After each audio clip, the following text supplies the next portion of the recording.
लगातार 6 दिनों की गिरावट से उबरने की कोशिश में बाजार। निफ्टी निचले स्तर से लगभग 150 अंक सुधरा। किया 200 डे एक्सपोनेंशियल मूविंग एवरेज को डिफेंड। निफ्टी बैंक में करीब 400 अंकों की रिकवरी। हर निशान में आया मिड कैप इंडेक्स। डॉलर के मुकाबले रुपए में रिकॉर्ड कमजोरी। $1 का भाव 82 रुपए के पास आया। डॉलर इंडेक्स में तेज उछाल से बना दबाव। कमजोर रुपए से आज फार्मा और आईटी स्टॉक्स में खरीदारी जारी। सितंबर के बिक्री आंकड़ों से पहले ऑटो शोरूम ने पकड़ी रफ्तार। 1 अक्टूबर को आएंगे sales numbers. M N M, Tata motors, Eichers में तेजी। और सीमेंट शेयरों ने भी दिखाई फौलादी तेजी।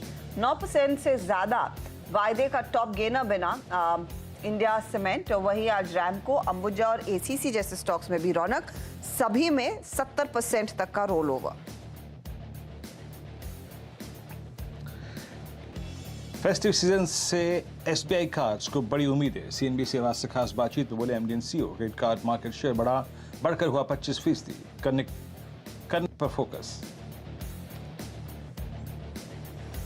और मुंबई सीएसटी, नई दिल्ली और अहमदाबाद रेलवे स्टेशन का होगा कायाकल्प। कैबिनेट से रीडेवलपमेंट को मिली मंजूरी।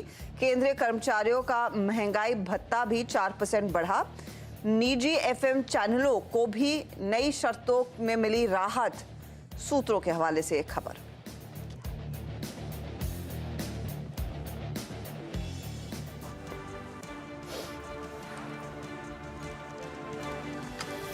नमस्कार, स्वागत है आप सभी का कमाई का अड्डा में। मैं हूं हर्षिता। दिल्ली से वीरेन हमारा साथ दे रहे हैं। और भारतीय बाजारों में आज देखिए एक्सपायरी के दिन मुनाफा वसूली हावी है।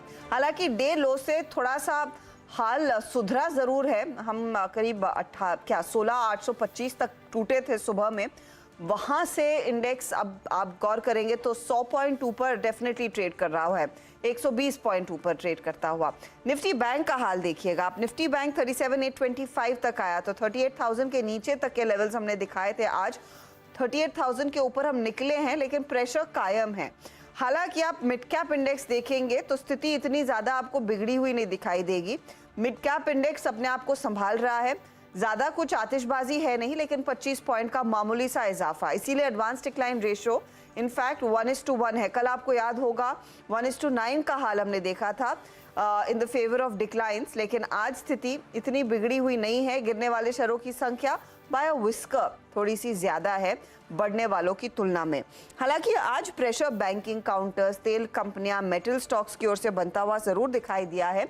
लेकिन इसके सामने कुछ डिफेंसिव ट्रेड्स, फार्मा खास तौर से, साथ ही आपका आईटी, इनमें कुछ खरीदारी के अंश देखने को मिले हैं। और मिड कैप साइड पर अगर आप आएंगे तो सीमेंट कंपनियों में जैसे बाहर सी है, काफी तगड़ी तेजी वहां पर देखने को मिली। तो ये रफ रूप रेखा है मार्केट की।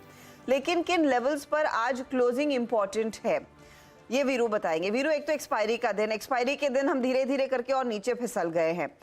17,000 के तो सपने आई एम श्योर कोई नहीं देख रहा है, लेकिन क्लोजिंग के लिए अब कौन सा स्तर इंपॉर्टेंट है? ये 16,800 के आसपास या 16,900 के आसपास अगर क्लोज होगा तो भी काफी है क्या? जी हाँ हर्षिता, आपकी बात तो सही है। और ये भी हो जाए तो मेरे ख्याल से बुरा नहीं है हर्षिता। डेटा कमज़ोर है, यकीन मानिए डेटा कमज़ोर है। और इंस्टीट्यूशंस ने जिस तरीके से एफआईज ने प्लेसमेंट कर रखी है, कैश में heavy sellers, index sellers, stock futures में शॉर्ट लॉन्ग करके अपने आप को हेज करना, और कॉल राइटर्स का कन्वर्शन, ये दिखाता है हर्षिता कि हम ऊपर टिकेंगे नहीं फॉर द टाइमिंग। देखिए आज क्लियर कट मेरी अप्रोच थी, it's a sell on rise market. लेकिन ड्यूरिंग द डे कुछ पॉइंट्स ऐसे हैं जो अप स्विंग जनरेट करेंगे, बोथ निफ्टी और निफ्टी बैंक में। मेरा एक मैंडेट था कि अगर आप शॉर्ट हैं और शॉर्ट कर रहे हैं तो कुछ पॉइंट्स पे अपने ट्रेड्स को ज़रूर चेक कीजिएगा। लेके आइए आप निफ्टी की सुबह की बेस की प्लेट और रेजिस्टेंस की प्लेट लेके आइएगा। बेस हमारा क्या था आज, किस लेवल को हमने डिस्कस किया था आज सुबह मॉर्निंग में हर्षिता? वो ये था कि 200 डिमा के नीचे हम फिसलेंगे। वो प्लेस था करीब 16,821 और 881 और 821, यहाँ तक आप जा सकते हैं। इंट्राडे लो रहा हर्षिता आज करीब समझ लीजिएगा कि निफ्टी का 825। तो बड़े एक इंटरेस्टिंग पिवट पॉइंट से रिकवरी आई। और उस टाइम वो रिकवरी हमने आइडेंटिफाई कर ली थी कि बाजार अब एक पुल बैक मोड में जा रहा है। लेकिन जो रेजिस्टेंस की प्लेट थी वो भी स्क्रीन पे लिखाइएगा। ये क्लियरली कहा गया था कि निफ्टी अभी लॉन्ग के मूड में नहीं आएगा। रेजिस्टेंस क्या था? 17,110,156। जब तक ये ट्रैजेक्टरी नहीं निकलती तब तक लॉन्ग मत कीजिएगा, तब तक हर पुल बैक शॉर्टिंग की एक अपॉर्चुनिटी होगी। आइए देखते हैं इस वक्त का डेटा क्या कहता है। We are heading towards expiry और स्टैट्स क्या कहते हैं और किस क्लस्टर के लिए निफ्टी अपने आप को तैयार कर रहा है, उसको समझने की कोशिश करते हैं। हर्षता के प्रश्न का उत्तर जुटाने की कोशिश करते हैं। आप देखिएगा आपकी स्क्रीन पर ये 6 स्ट्राइक्स नजर आएंगे आपको और आप इसमें हर्षता कॉल-आइटर्स के कन्वर्शंस को देख सकते हैं। Look at OI change at 17,000, it's still 1.06 CR crore और करीब 68 लाख कॉल बिकी हैं यहाँ पे। दैट्स ह्यूज, जो कि इंडिकेट करते हैं कि फॉर द टाइमिंग 17,000 के ऊपर की ट्रैजेक्टरी एक्सेप्ट नहीं कर रहा है। और नीचे अगर आप देखें पुट राइटर्स में कहीं कन्विक्शन है तो वो आता है 16,800। तो कहीं ना कहीं ये बाजार हर्षता इन स्टैट्स के मुताबिक अपने आप को इसी ट्रैजेक्टरी में 16,800, 820, 830 आज का लो और 17,000 ऊपर 17,050 इस ट्रैजेक्टरी के बीच में ही रहेगा। इसमें भी सेल एंड राइज की अप्रोच ही रखिएगा। मेजर लॉन्ग या फिर शॉर्ट कवरिंग स्विंग तब तक नहीं आएगा जब तक 17,156, याद रखिएगा 156 एक बहुत ही इंटरेस्टिंग क्लस्टर है और कल और परसों की कैंडल का हाई है और अपने अंदर इंक्लूड करता है 100-डे एक्सपोनेंशियल मूविंग एवरेज। तो ये रही निफ्टी पर अप्रोच। निफ्टी बैंक लेके आई स्क्रीन पर। निफ्टी बैंक हमारी सुबह खुल के बात हुई थी कि इट्स सेल एंड राइज कर आप देखिए कंटेंडर। आज मैंने आपको बेसिस जो थे वो रिफ्लेक्ट किए थे। 38,000 वॉयलेट हो जाएगा, उसके नीचे भी जाएंगे। जिन लेवल्स की हमने बात की थी वो क्या क्या थे? 38,040 वो वॉयलेट हुआ तो 875 और 637 की ट्रैजेक्टरी आपको मिलेगी। और हमें लॉन्ग तब तक नहीं करना है जब तक कि 38,500 का क्लस्टर पार ना हो जाए। और आज का इंट्राडे हाई क्या है? 38,368। तो अगर आपने सेल एंड राइज की अगर आप देखें रणनीति पे काम किया होगा तो पैसा बना होगा। बट अभी के स्टैट्स क्या कहते हैं आइए देखते हैं। अबव 38,000 38,000 के ऊपर निफ्टी बैंक किस क्लस्टर के लिए, किस जोन के लिए अपने आप को तैयार कर रहा है? तो हर्षता आप देख सकती हैं कि 38,500 का जो कॉल राइटर है वो अभी भी स्ट्रांगली ग्रिप लेके बैठा हुआ है। Look at 38,500। सबसे बड़ा आउटस्टैंडिंग वाई 31 लाख का वहीं पे खड़ा है। इस डेटा के मुताबिक it's a typical sell and rise contender Nifty bank. और जिस जोन में जाके आपको अपने पुट्स को या फिर शॉर्ट्स को कवर करना है वो है ऑन द डाउन साइड 37,800, 37,637। मैं बार बार 37,637 क्यों कह रहा हूं? दैट इज एग्जैक्टली 100-डे exponential moving average for Nifty bank. हर्षता, तो ये देखिए ये लेवल ज्यादा इंपॉर्टेंट रहेंगे आज इंडेक्स के लिहाज से। फटाफट आपको दिखा देते हैं कि इन स्टॉक्स में आज सबसे ज्यादा एक्शन तेजी और मंदी की तरफ बैठ रहा है। ट्रेंडिंग काउंटर्स कौन से हैं वो आपकी स्क्रीन पर अब आ जाएंगे और यहाँ पर आप देखेंगे मंदी के तो कई सारे स्टॉक्स देखने को मिले हैं, लेकिन कुछ स्टॉक्स हैं जो मार्केट को सपोर्ट करने के लिए आए हैं। सपोर्टिंग फैक्टर्स में एशियन पेंट 2% ऊपर और पेंट के लिए हम सब जानते हैं वो स्टोरी क्या पक रही है इस समय। एक तो डिमांड अच्छी है, दूसरी बात आप ध्यान में रखिएगा कच्चे तेल में लगातार दबाव बना हुआ है तो वो भी एक फेवरेबल चीज है। आयशा मोटर में 2% का इजाफा देखने को मिला। सीमेंट कंपनियों में आज भरपूर तेजी देखने को मिली है। इंडिया सीमेंट टॉप गेनर है वायदे बाजार में भी। और मुथूट फाइनेंस, कल भी हम इसकी बात कर रहे थे, आज फिर ये दूसरा सत्र है रिवर्सल का, 3% तक के गेन्स देखने को मिले हैं। तो जो भी लॉसेस हाल फिलहाल में इसने दिखाए थे और उससे कुछ रिकवर करने की कोशिश में। लेकिन मंदी की पोजीशंस अब आएंगी आपकी स्क्रीन पर। तो मेटल्स की धुलाई हो रही है। JSW स्टील 2% नीचे। हिंडाल्को में आज फिर बिकवाली हावी 1.5% तक का नुकसान। बैंकों में प्रेशर है, बंधन बैंक टूटता हुआ और संबंद्रा मर्दसन भी आप देखिएगा 4% के नुकसान पर ट्रेड करता हुआ। तो ये फिलहाल वो काउंटर्स जहां पर हमने देखा है सेल साइड की पोजीशंस काफी ज्यादा एक्टिव हो चुकी है। चलिए हमारे जानकारों से अब मिलते हैं जो आपको बताएंगे आज एक्सपायरी के दिन आपकी क्या रणनीति होनी चाहिए। फंडामेंटल्स पर हम गौरांग शाह से बात कर रहे हैं, इसके अलावा टेक्निकल्स पर और खास तौर से एक्सपायरी पर फोकस होगा राहुल शर्मा के साथ। राजेश सातपुते, चंदन तापड़िया, समित चौहान ये सब जुड़ेंगे। मानस जायसवाल भी तैयार हैं। 4 का चौका में सस्ता ऑप्शन आज राहुल शर्मा से लेंगे 2:20 पर। फिर FNO का सुपरस्टार मानस जायसवाल देंगे 10 मिनट आगे यानी कि 2:30 बजे। फिर बारी आएगी समित चौहान की, चार्ट का चमत्कार लेकर वो हाजिर होंगे 2:50 को।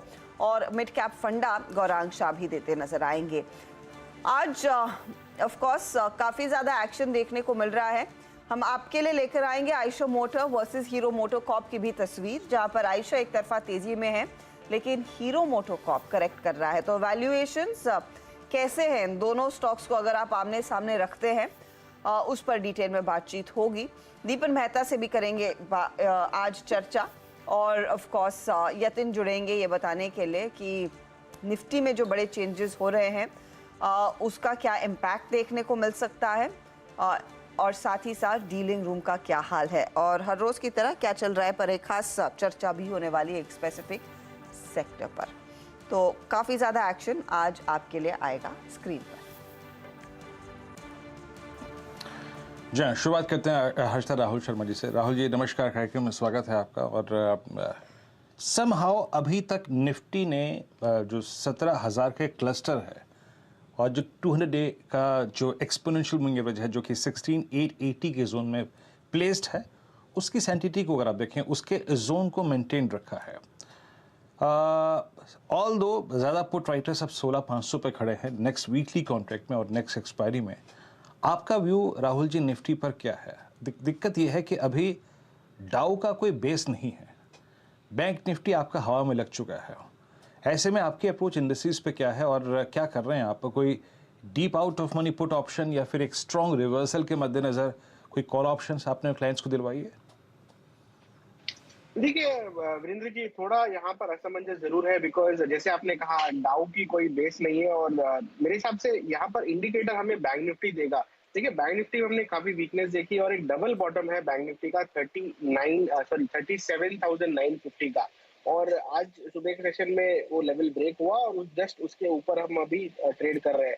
मेरे हिसाब से आज सेकेंड हाफ में यानी कि क्लोजिंग होते होते अगर ये लेवल टूट जाता है, यानी कि 37,950 के नीचे बैंक निफ्टी सस्टेन होता है, तो आई थिंक और वीकनेस के संकेत बनेंगे बैंकिंग इंडेक्स में, और मुझे लगता है अगला पड़ाव जो है 37,000 की ट्रेजेक्टरी में आता है बैंक निफ्टी का।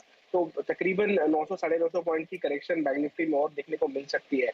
देखिए निफ्टी में इंपॉर्टेंट लेवल 200 दिन का एक्सपोनेंशियल मूविंग एवरेज है जो कि 6872 का है।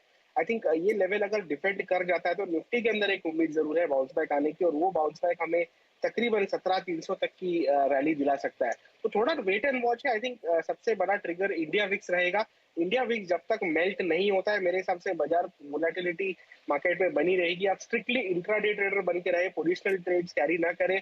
अगर इंडिया विक्स मेल्ट होती है टुवर्ड्स डे एंड तो एक पॉजिटिव संकेत होगा, अदरवाइज मेरे हिसाब से यहाँ पर कॉशियस अप्रोच रखना और लाइट रहने में ही समझदारी है। जी लाइट रहने में समझदारी है। मीनवाइल आपके स्क्रीन पे अगर आप देखें बहुत सारे बैंकिंग स्टॉक फ्यूचर्स कोलैप्स कर रहे हैं। Look at axis bank, not exactly day लो लेकिन स्विंग लो फिर जनरेट करता हुआ, यानी जो सुबह लो लगाया था उसको एक बार जरा एक्सिस बैंक लेके आइएगा इंट्राडे चार्ट। यस जरा एक बार इंट्राडे चार्ट लेके आइए मेरे स्क्रीन पे, मेरे टिकर पे एग्जैक्टली अगर आप देखें इसके ऑप्शंस अपीयर हुए, all put options trading at day high, और क्या करीब 700, ये देखिए 708 का लो लगा के आया अभी अभी। आई मीन तो एक माइट भी अगर आप देखें कोई गलत ट्रेड हुआ होगा, लेकिन सडनली अगर आप देखें 728 से पंच हो गया सौदा 708 रुपये का। I think flat finger trade होगा कोई ये। राहुल जी पर ट्रेड क्या रहेगा आपका क्लोजिंग में अगर आप इंट्राडे ट्रेड भी कर रहे हैं तो? जी देखिए, positional setup clearly consensus call है। एशियन पेंट्स पे ये शो शुरू होने के पहले हर्षदा जी भी डिस्कस कर रहे थे इसे।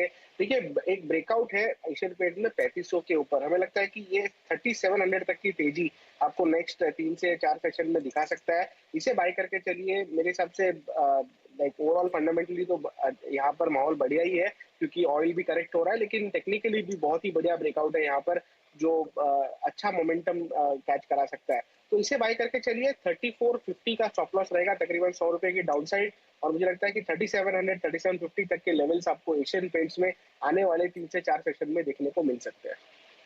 आने वाले 3 से 4 सेशंस के लिए बुलिश है राहुल शर्मा, और बीते 3 से 4 सेशंस में हमारे जानकार काफी बुलिश रहे हैं। बार बार एशियन पेंट का जिक्र हुआ है। कल आपको याद होगा आशीष बहेती ने दिया था, फिर स्वाति होतकर के रेडार पर था। सोमवार के सत्र में फिर जानकारों ने इस पर एक बाय कॉल दिया। आज सुबह में भी अमित सेठ और राजेश पालविया के ट्रेड से दोनों के टारगेट हिट हुए हैं। तो ये एक स्टॉक है जो एक बहुत ही बड़ा विनिंग ट्रेड साबित हो रहा है तेजी की तरफ, Asian paint undoubtedly. Asian paint के सामने एक बार क्रूड का चार्ट आप रखिएगा या फिर क्रूड का मौजूदा लेवल आप रखें। हो सके आप मैप कर सकते हैं दोनों चार्ट्स को। I am not sure, Asian paint and crude साथ में, तो आपको दिखाई देगा एशियन पेंट ऊपर जा रहा है और कच्चे तेल में गिरावट देखने को मिली है। ये वो रिवर्स कोरिलेशन है। $85 के आसपास जो ब्रेंट ट्रेड कर रहा है, एक बड़ा रिलीफ है एशियन पेंट के लिए, क्योंकि एक रॉ मटेरियल के तौर पर यहाँ पर तेल इस्तेमाल होता है। दूसरी तरफ एक और पॉजिटिव है कि इस समय नवरात्रों ऑनवर्ड्स में जो दिवाली की तैयारी होती है तो पेंट स्टॉक्स की डिमांड वैसे भी बढ़ जाती है, तो वो भी एक फैक्टर जो प्ले इन होता हुआ। मानस, आफ्टरनून, बताइए आपका ट्रेड इस घंटे क्या रहेगा? गुड आफ्टरनून हर्षिता जी। तो देखिए, बैंकिंग पे ही ध्यान है और बैंकिंग में तो वीकनेस लगातार बन रही है और मेरा समझना है, मैंने कल भी एक्सिस बैंक को रिकमेंड किया था और आज भी, क्योंकि स्टॉक ने अपने 200 मूविंग एवरेज को ब्रीच किया है, प्राइस सपोर्ट को ब्रीच किया, उसके नीचे गया है, मेरा समझना है कि अब यहाँ पर आपको वीकनेस देखने को मिलेगी। 721 रुपए के भाव चल रहे हैं। एक्सिस बैंक में करंट लेवल्स पे बिकवाली करने की राय रहेगी। 736 रुपए, 736 के स्टॉप लॉस से बिकवाली करिए। 690 तक के टारगेट्स आपको देखने को मिल सकते हैं और यहाँ पर अक्टूबर मंथ का पुट ऑप्शन भी ले सकते हैं 700 वाला, जो कि 17 रुपए के आसपास ट्रेड हो रहा है। वहां पर खरीदारी करिए, 12 रुपए का स्टॉप लॉस लगाइए और 32 रुपए के टारगेट सेट करिए। ओके, तो एक्सिस 700 का पुट लेकर चले, 32 तक के टारगेट्स रहेंगे। और बैंकों में, खासतौर से निजी बैंकों में, सोमवार से दरअसल मानस एक के बाद एक शॉर्ट की ट्रेड सजेस्ट कर रहे हैं आपको। 17 पर ट्रेड कर रहा है ये फिलहाल पुट। अगर आप 700 वाला ले रहे हैं, 32 का टारगेट रहेगा। फ्यूचर्स में लेना है तो आप 690 के टारगेट के लिए शॉर्ट कर सकते हैं। याद रखिएगा, अक्टूबर वाला पुट लेना है अगर आप ऑप्शंस में ट्रेड कर रहे हैं। राजेश सातपुते, गुड आफ्टरनून, बताइए ट्रेड क्या है? गुड आफ्टरनून हर्षिता जी, गुड आफ्टरनून एवरीवन। हर्षिता जी के देखिए, ट्रेड जो है वो मंदी वाला ही रहेगा। यहाँ पे मेटल्स में सामने सामने यहाँ पे बिकवाली हो रही है और वो जो वीकनेस जो दिख रहा है वो है जेएसडब्ल्यू स्टील। 621 622 के आसपास का आपका सौदा मिलेगा तो आपको स्टॉप लॉस जो है 630 के ऊपर प्लेस करना है। अगर आप इमीडिएट बेसिस पे देखें तो यहाँ पे 600 पे पुट राइटर है, लेकिन अगर आप इसका रियल सपोर्ट देखें तो वो 590 का है।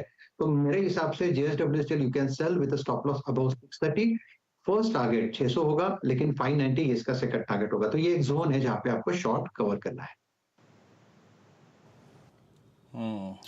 मेथड्स में देखें, जेएसडब्ल्यू स्टील आपका सेल का कंटेंडर है। जेएसडब्ल्यू स्टील की अगर देखें, सारी calls at day low trade करते हैं। आपकी स्क्रीन पे प्लीज जेएसडब्ल्यू स्टील लेके आइएगा।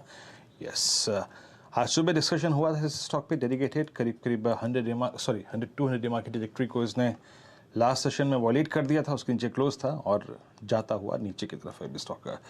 गौरांग, नमस्कार, कार्यक्रम में स्वागत है। गौरांग, हैवी सेलिंग लेवल्स अभी कोई डिफेंड नहीं कर पा रहे हैं मार्केट्स, लेकिन पिछले 2 दिन से ये निफ्टी आईटी का और इनफैक्ट नेस्डेक की बात भी सुबह कर रहा था। Dow Jones sir please Nasdaq का लेवल रखिएगा। पिछले जून के लो को यूएस ने, डाउ ने वॉलेट कर दिया लगभग 500 पॉइंट के फ्रैक्शन से, बट नेस्डेक ने अभी तक जून के लोज को वॉलेट नहीं किया। अभी भी वहाँ से 300 पॉइंट का डिफरेंशियल मेंटेन कर रहा है। ये जो निफ्टी आईटी में या फिर नेस्डेक में पिछले 6 महीने में पिटाई हुई है, क्या वो एक क्रिटिकल जंक्चर पे आ चुकी है? यहाँ से फर्दर सेलिंग की गुंजाइश नहीं है? मेरा सबसे पहला क्वेश्चन गौरांग आपसे यही रहेगा कि कुछ पॉजिटिव डाइवर्जेंस यहाँ पे जो इंडिसेस में आ रहे हैं वो आपके जहन में आ रहे हैं क्या? क्या आप लोग काउंटर बाय कर रहे हैं आईटी को इस वक्त, कुछ स्टॉक्स को, स्पेशली फ्रंट लाइन में? धन्यवाद वीरेंद्र, आपका और आप सभी को शुभ दिन हमारे तरफ से। तो ये काउंटर बाय काफी लंबे समय से हम राय दे रहे हैं। आईटी क्षेत्र में जिस तरीके से, मेरे ख्याल से अगर मैं गलत नहीं हूं तो 30% के आसपास की गिरावट आईटी इंडेक्स में आई है। कुछ शेयर्स जो कि आईटी क्षेत्र से जुड़े हैं वहां पर शायद गिरावट उससे थोड़ी बहुत और भारी हो सकती है। मूल्यांकन को लेकर के, कारणों को लेकर के, प्रश्न चिन्ह को लेकर के मेरे ख्याल से जो एक गहरा करेक्शन आना था चिंताओं को लेकर के, वो आ चुका है। और वीरेंद्र, अब वो दिन और तारीख भी दूर नहीं है जब दूसरी तिमाही के नतीजे आना शुरू हो जाएंगे। मेरे ख्याल से अक्टूबर के पहले दूसरे हफ्ते में आगमन हो जाएगा और हमारा ये मानना है कि शायद आने वाले 1 या 2 तिमाही के जो नतीजे होंगे आईटी क्षेत्र के, वो चुनौती भरे रहेंगे। ऐसा नहीं कि बहुत बड़ा परिवर्तन एकदम से आपको होता हुआ नजर आएगा, ये परिवर्तन धीरे धीरे होगा। और अगर मैं एसेंचर और कॉग्निजेंट जैसी कंपनियों की भी जो टिप्पणियां मैनेजमेंट में करी है वो ध्यान में रखूं, और जो टिप्पणियां हाल ही में कुछ कॉन्फ्रेंसेस हुई थी वहां पर भारत की जो आईटी कंपनियां उनके मैनेजमेंट ने कहा था कि डील पाइपलाइन जो है वो दुरुस्त है और जो टिकट साइज है वो भी काफी सक्षम और मजबूत है, और जहां तक काबिलियत का सवाल है उसको एग्जीक्यूट करने के लिए तो उसमें कोई दो राय नहीं है। इन सभी चीजों को समीकरण करते हुए अगर आईटी क्षेत्र में आपका नजरिया यहाँ से लेकर के यानी कि आज के तारीख से लेकर के 1-1.5 साल का है, तो मैं मानता हूं कि आपको अच्छे मूल्यांकन पर शेयर मिल रहे हैं। धीरे धीरे करके किस्तों में आपको अपना निवेश शुरू करना चाहिए और जैसे मौका मिलता है वैसे इन शेयरों को अपने पोर्टफोलियो में शामिल करना चाहिए। और एक बहुत ही अंदाजन अगर मैं एक अनुमान लगाऊं तो मेरे ख्याल से 15-18% का रिटर्न आपको डेफिनेटली 1-1.5 साल के नजरिए से मिल सकता है।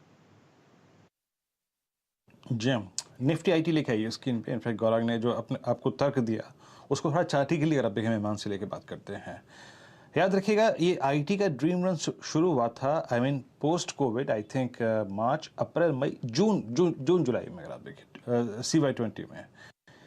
इंडेक्स रखिएगा इसका लगभग 3 साल का चार्ट स्क्रीन पे 16,741 से आई मीन आप जरा उस ड्रीम रन को देखिए 16,741 से, यानी अगर मैं मोटा मोटी 16,800 मान के चलूँ तो 16,800 से 17,800, 17,800 से अगर आप देखें तो लगभग 30,000 40,000 तक ये इंडेक्स गया।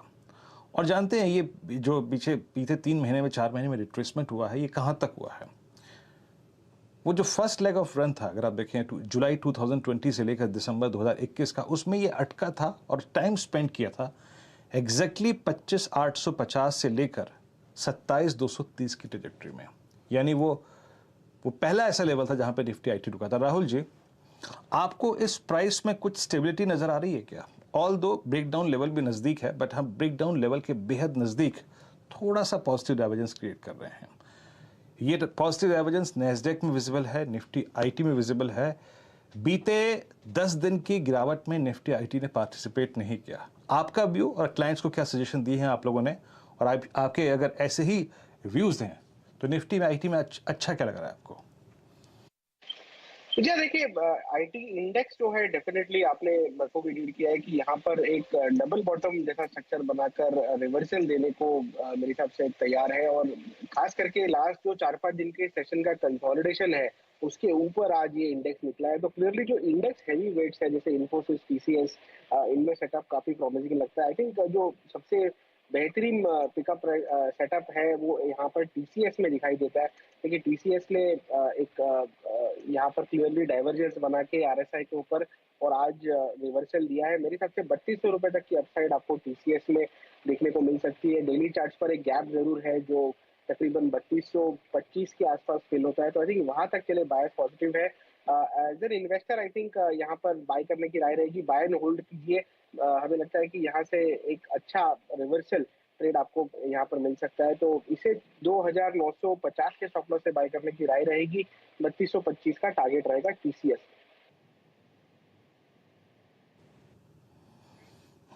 टीसीएस आपको लॉजिकली अगर आप देखें टीसीएस काफ़ी अच्छा लगता हुआ और स्ट्रॉन्ग मूव दिया भी है इस स्टॉक ने पिछले आज के सेशन में। करीब समझ लीजिएगा कि 2974 से करीब 3044 की ट्रैजेक्टरी में स्टॉक किया है। निफ्टी अगर आप देखें एक बार फिर से डे लो की तरफ बढ़ता हुआ, इट्स हेडिंग टुवर्ड्स डे लो 16,940 आपकी स्क्रीन पर। अब एक काम करते हैं, यहाँ पे अपने सेगमेंट्स को शुरू करते हैं और हमारा जो 4 का चौका सेगमेंट है उसके अंतर्गत आज का जो पहला ट्रेड है वो राहुल शर्मा जी के सौजन्य से सस्ता ऑप्शन आएगा। राहुल जी बताइए क्या पिक कर रहे हैं आप? जी हाँ, देखिए एशियन पेंट्स का जो 3600 का कॉल ऑप्शन है अक्टूबर सीरीज का, तकरीबन 115-120 रुपए की रेंज में बाय करने की राय रहेगी। ये जो ओवरऑल सेटअप है एशियन पेंट्स में हमें लगता है कि 3700 3750 तक ये मूव दिखा सकता है, तो इस केस में इस ऑप्शन में ऊपर में अच्छा मुनाफा हो सकता है, तो इसे 120 के आसपास बाय कीजिए। 85 रुपीज का स्टॉप लॉस लगाइए और हमें लगता है 150 से लेके 170 रुपए तक के लेवल आपको ऊपर में देखने को मिल सकते हैं, तो एशियन पेंट्स के कॉल ऑप्शन बाय करके चलिए 3600 के स्ट्राइक प्राइस के अक्टूबर सीरीज। तो 3600 पर एक बार फिर तेजी का कॉल आता हुआ 3600 का कॉल लेकर चलेंगे। 122 इस समय भाव चल रहा है, यहाँ पर एक अच्छी खासी अपॉर्चुनिटी। कुछ देर पहले इसी की बात हो रही थी, 3750 की बात राहुल शर्मा ने छेड़ी और हम आपको बता रहे थे अमित सेठ, राजेश पालविया सब ने दरअसल इस स्टॉक पर काफ़ी अग्रेसिव बाय साइड के ट्रेड्स दिए हैं। अच्छा, दो स्टॉक्स अब आपके सामने लेकर आएंगे। ऐसा बहुत कम दफ़ा होता है कि दो दिग्गज कंपनियां लेकिन दोनों एक साथ नहीं चल रही हैं। मैं बात कर रही हूँ ऑटो मेजर्स की। एक है आयशर मोटर जो आपको दिखाई देगा आज 2% ऊपर 3642 का स्तर है, और दूसरा है हीरो मोटोकॉर्प जहाँ पर मुझे याद है इधर कल कई सारे शॉर्ट कॉल्स आए थे। तो मार्केट कैप के लिहाज से आयशर और मजबूत होता हुआ, लेकिन हीरो मोटोकॉर्प में हमने देखा है प्रेशर बनता दिखाई दे रहा है। टू व्हीलर कंपनियां और दोनों का काफ़ी साइजेबल मार्केट शेयर है, लेकिन ये डाइवर्जन क्यों है? सुमित हमारे साथ जुड़ रहे हैं। सुमित, ऐसा मार्केट को क्या पसंद आ रहा है आयशर में और क्या खराब दिख रहा है इस समय हीरो मोटो में? देखिए, आज ये ऑब्जर्वेशन था मेरा जब आयशर मोटर की मार्केट कैप 1 लाख करोड़ के पार पहुंच गई इंट्राडे में, और एक बढ़िया तेजी आयशर मोटर ऑलरेडी दिखा रहा है, नए साल की ऊपरी स्तरों के आसपास पहुंच गया है। तो नंबर्स को जब खंगाला तो बीच में एक डाइवर्जेंस मिला, एक बड़ा डाइवर्जेंस मिला, उसको आपके सामने रखते हैं। पहले तो आयशर मोटर जो कि साल के ऊपरी स्तरों के करीब है, करीब 1 लाख करोड़ के ऊपर मार्केट कैप पहुंच चुकी है, और एक mega company commercial vehicle space के अंदर और साथ साथ टू व्हीलर स्पेस की जाइंट मानी जाती है। इसके कुछ परफॉर्मेंस आपकी स्क्रीन पर आएगी। पहले आयशर मोटर की परफॉर्मेंस में, जहां 1 महीने के अंदर ये शेयर करीब 9% के आसपास चला है, 3 महीने में करीब 28% चला है, और 6 महीने में करीब 53% चला। ये आयशर मोटर है। इसके ठीक सामने आपको दिखाई पड़ेगा हीरो मोटोकॉर्प। 8% नीचे रहा है हीरो मोटोकॉर्प 1 महीने में, और करीब जो गिरावट रही है 6% और 9% के आसपास 6 महीने में। ये कुछ नंबर्स हैं जिनका कंपैरिजन आपके सामने आएगा। आयशर मोटर की बिक्री करीब 10,000 करोड़ है, और इसकी हीरो मोटोकॉर्प की बिक्री इससे 3 गुना ज्यादा करीब 30,000 करोड़ है। ये FY22 के नंबर्स है। एबिटा करीब 2178 करोड़ का आयशर मोटर का, और 3256 करोड़ का एबिटा है हीरो मोटोकॉर्प का, यानी कि आयशर से ऑलमोस्ट 50% ज्यादा एबिटा जो है वो आपको हीरो मोटोकॉर्प का दिखाई पड़ेगा। मार्जिन आयशर के ज्यादा है 21% के आसपास, लेकिन कमजोर ओपीएम के बावजूद भी जो ऑपरेटिंग प्रॉफिट है वो ज्यादा हीरो मोटोकॉर्प का आपको दिख रहा है। मुनाफा करीब 1500 करोड़ का है आयशर मोटर का, और दुगना मुनाफा है हीरो मोटोकॉर्प का। रफली 2473 करोड़ रुपए के आसपास का मुनाफा आपको दिखाई पड़ेगा, यानी कि आयशर का मुनाफा आधा है हीरो मोटोकॉर्प के मुनाफे के सामने। अब आप मार्केट कैप कंपेयर कर लीजिए। हीरो मोटोकॉर्प की मार्केट कैप है 50,000 करोड़ और आयशर की मार्केट कैप है 1 लाख करोड़, यानी कि दुगनी मार्केट कैप आयशर होल्ड कर रहा है हीरो मोटोकॉर्प के सामने। और एक और इंटरेस्टिंग पार्ट ये भी है कि मार्केट शेयर में टू व्हीलर स्पेस में आयशर का मार्केट शेयर है 4.5% और हीरो मोटोकॉर्प का मार्केट शेयर है 36%। वो बात अलग है कि दोनों के सेगमेंट थोड़े डिफर हैं, लेकिन फिर भी बाजार इस तरह की deeply under value hero MotoCorp को देगा या डीपली ओवर वैल्यू आयशर को देगा, ये जानकार ज्यादा बेहतर बता पाएंगे, लेकिन दोनों में डाइवर्जेंस जरूर आपको दिखाई पड़ रहा है। और इस डाइवर्जेंस को आप रखते हैं गौरांग शाह के सामने। गौरांग, ऐसा क्यों है कि हीरो को इतना अंडरस्टेट किया जा रहा है, जहां पर मार्केट शेयर में हम सब जानते हैं एक अच्छी खासा इनका होल्ड है, एंट्री सेगमेंट में इनकी अच्छी खासी पकड़ है। ये रूरल इंडिया में जो डिमांड की स्थिति है उसका एक क्लियर कट एग्जाम्पल है? हर्षदा, मेरे ख्याल से जो इक्वेशन अभी सुमित ने हमारे और आपके सामने रखा है बहुत ही इंटरेस्टिंग है।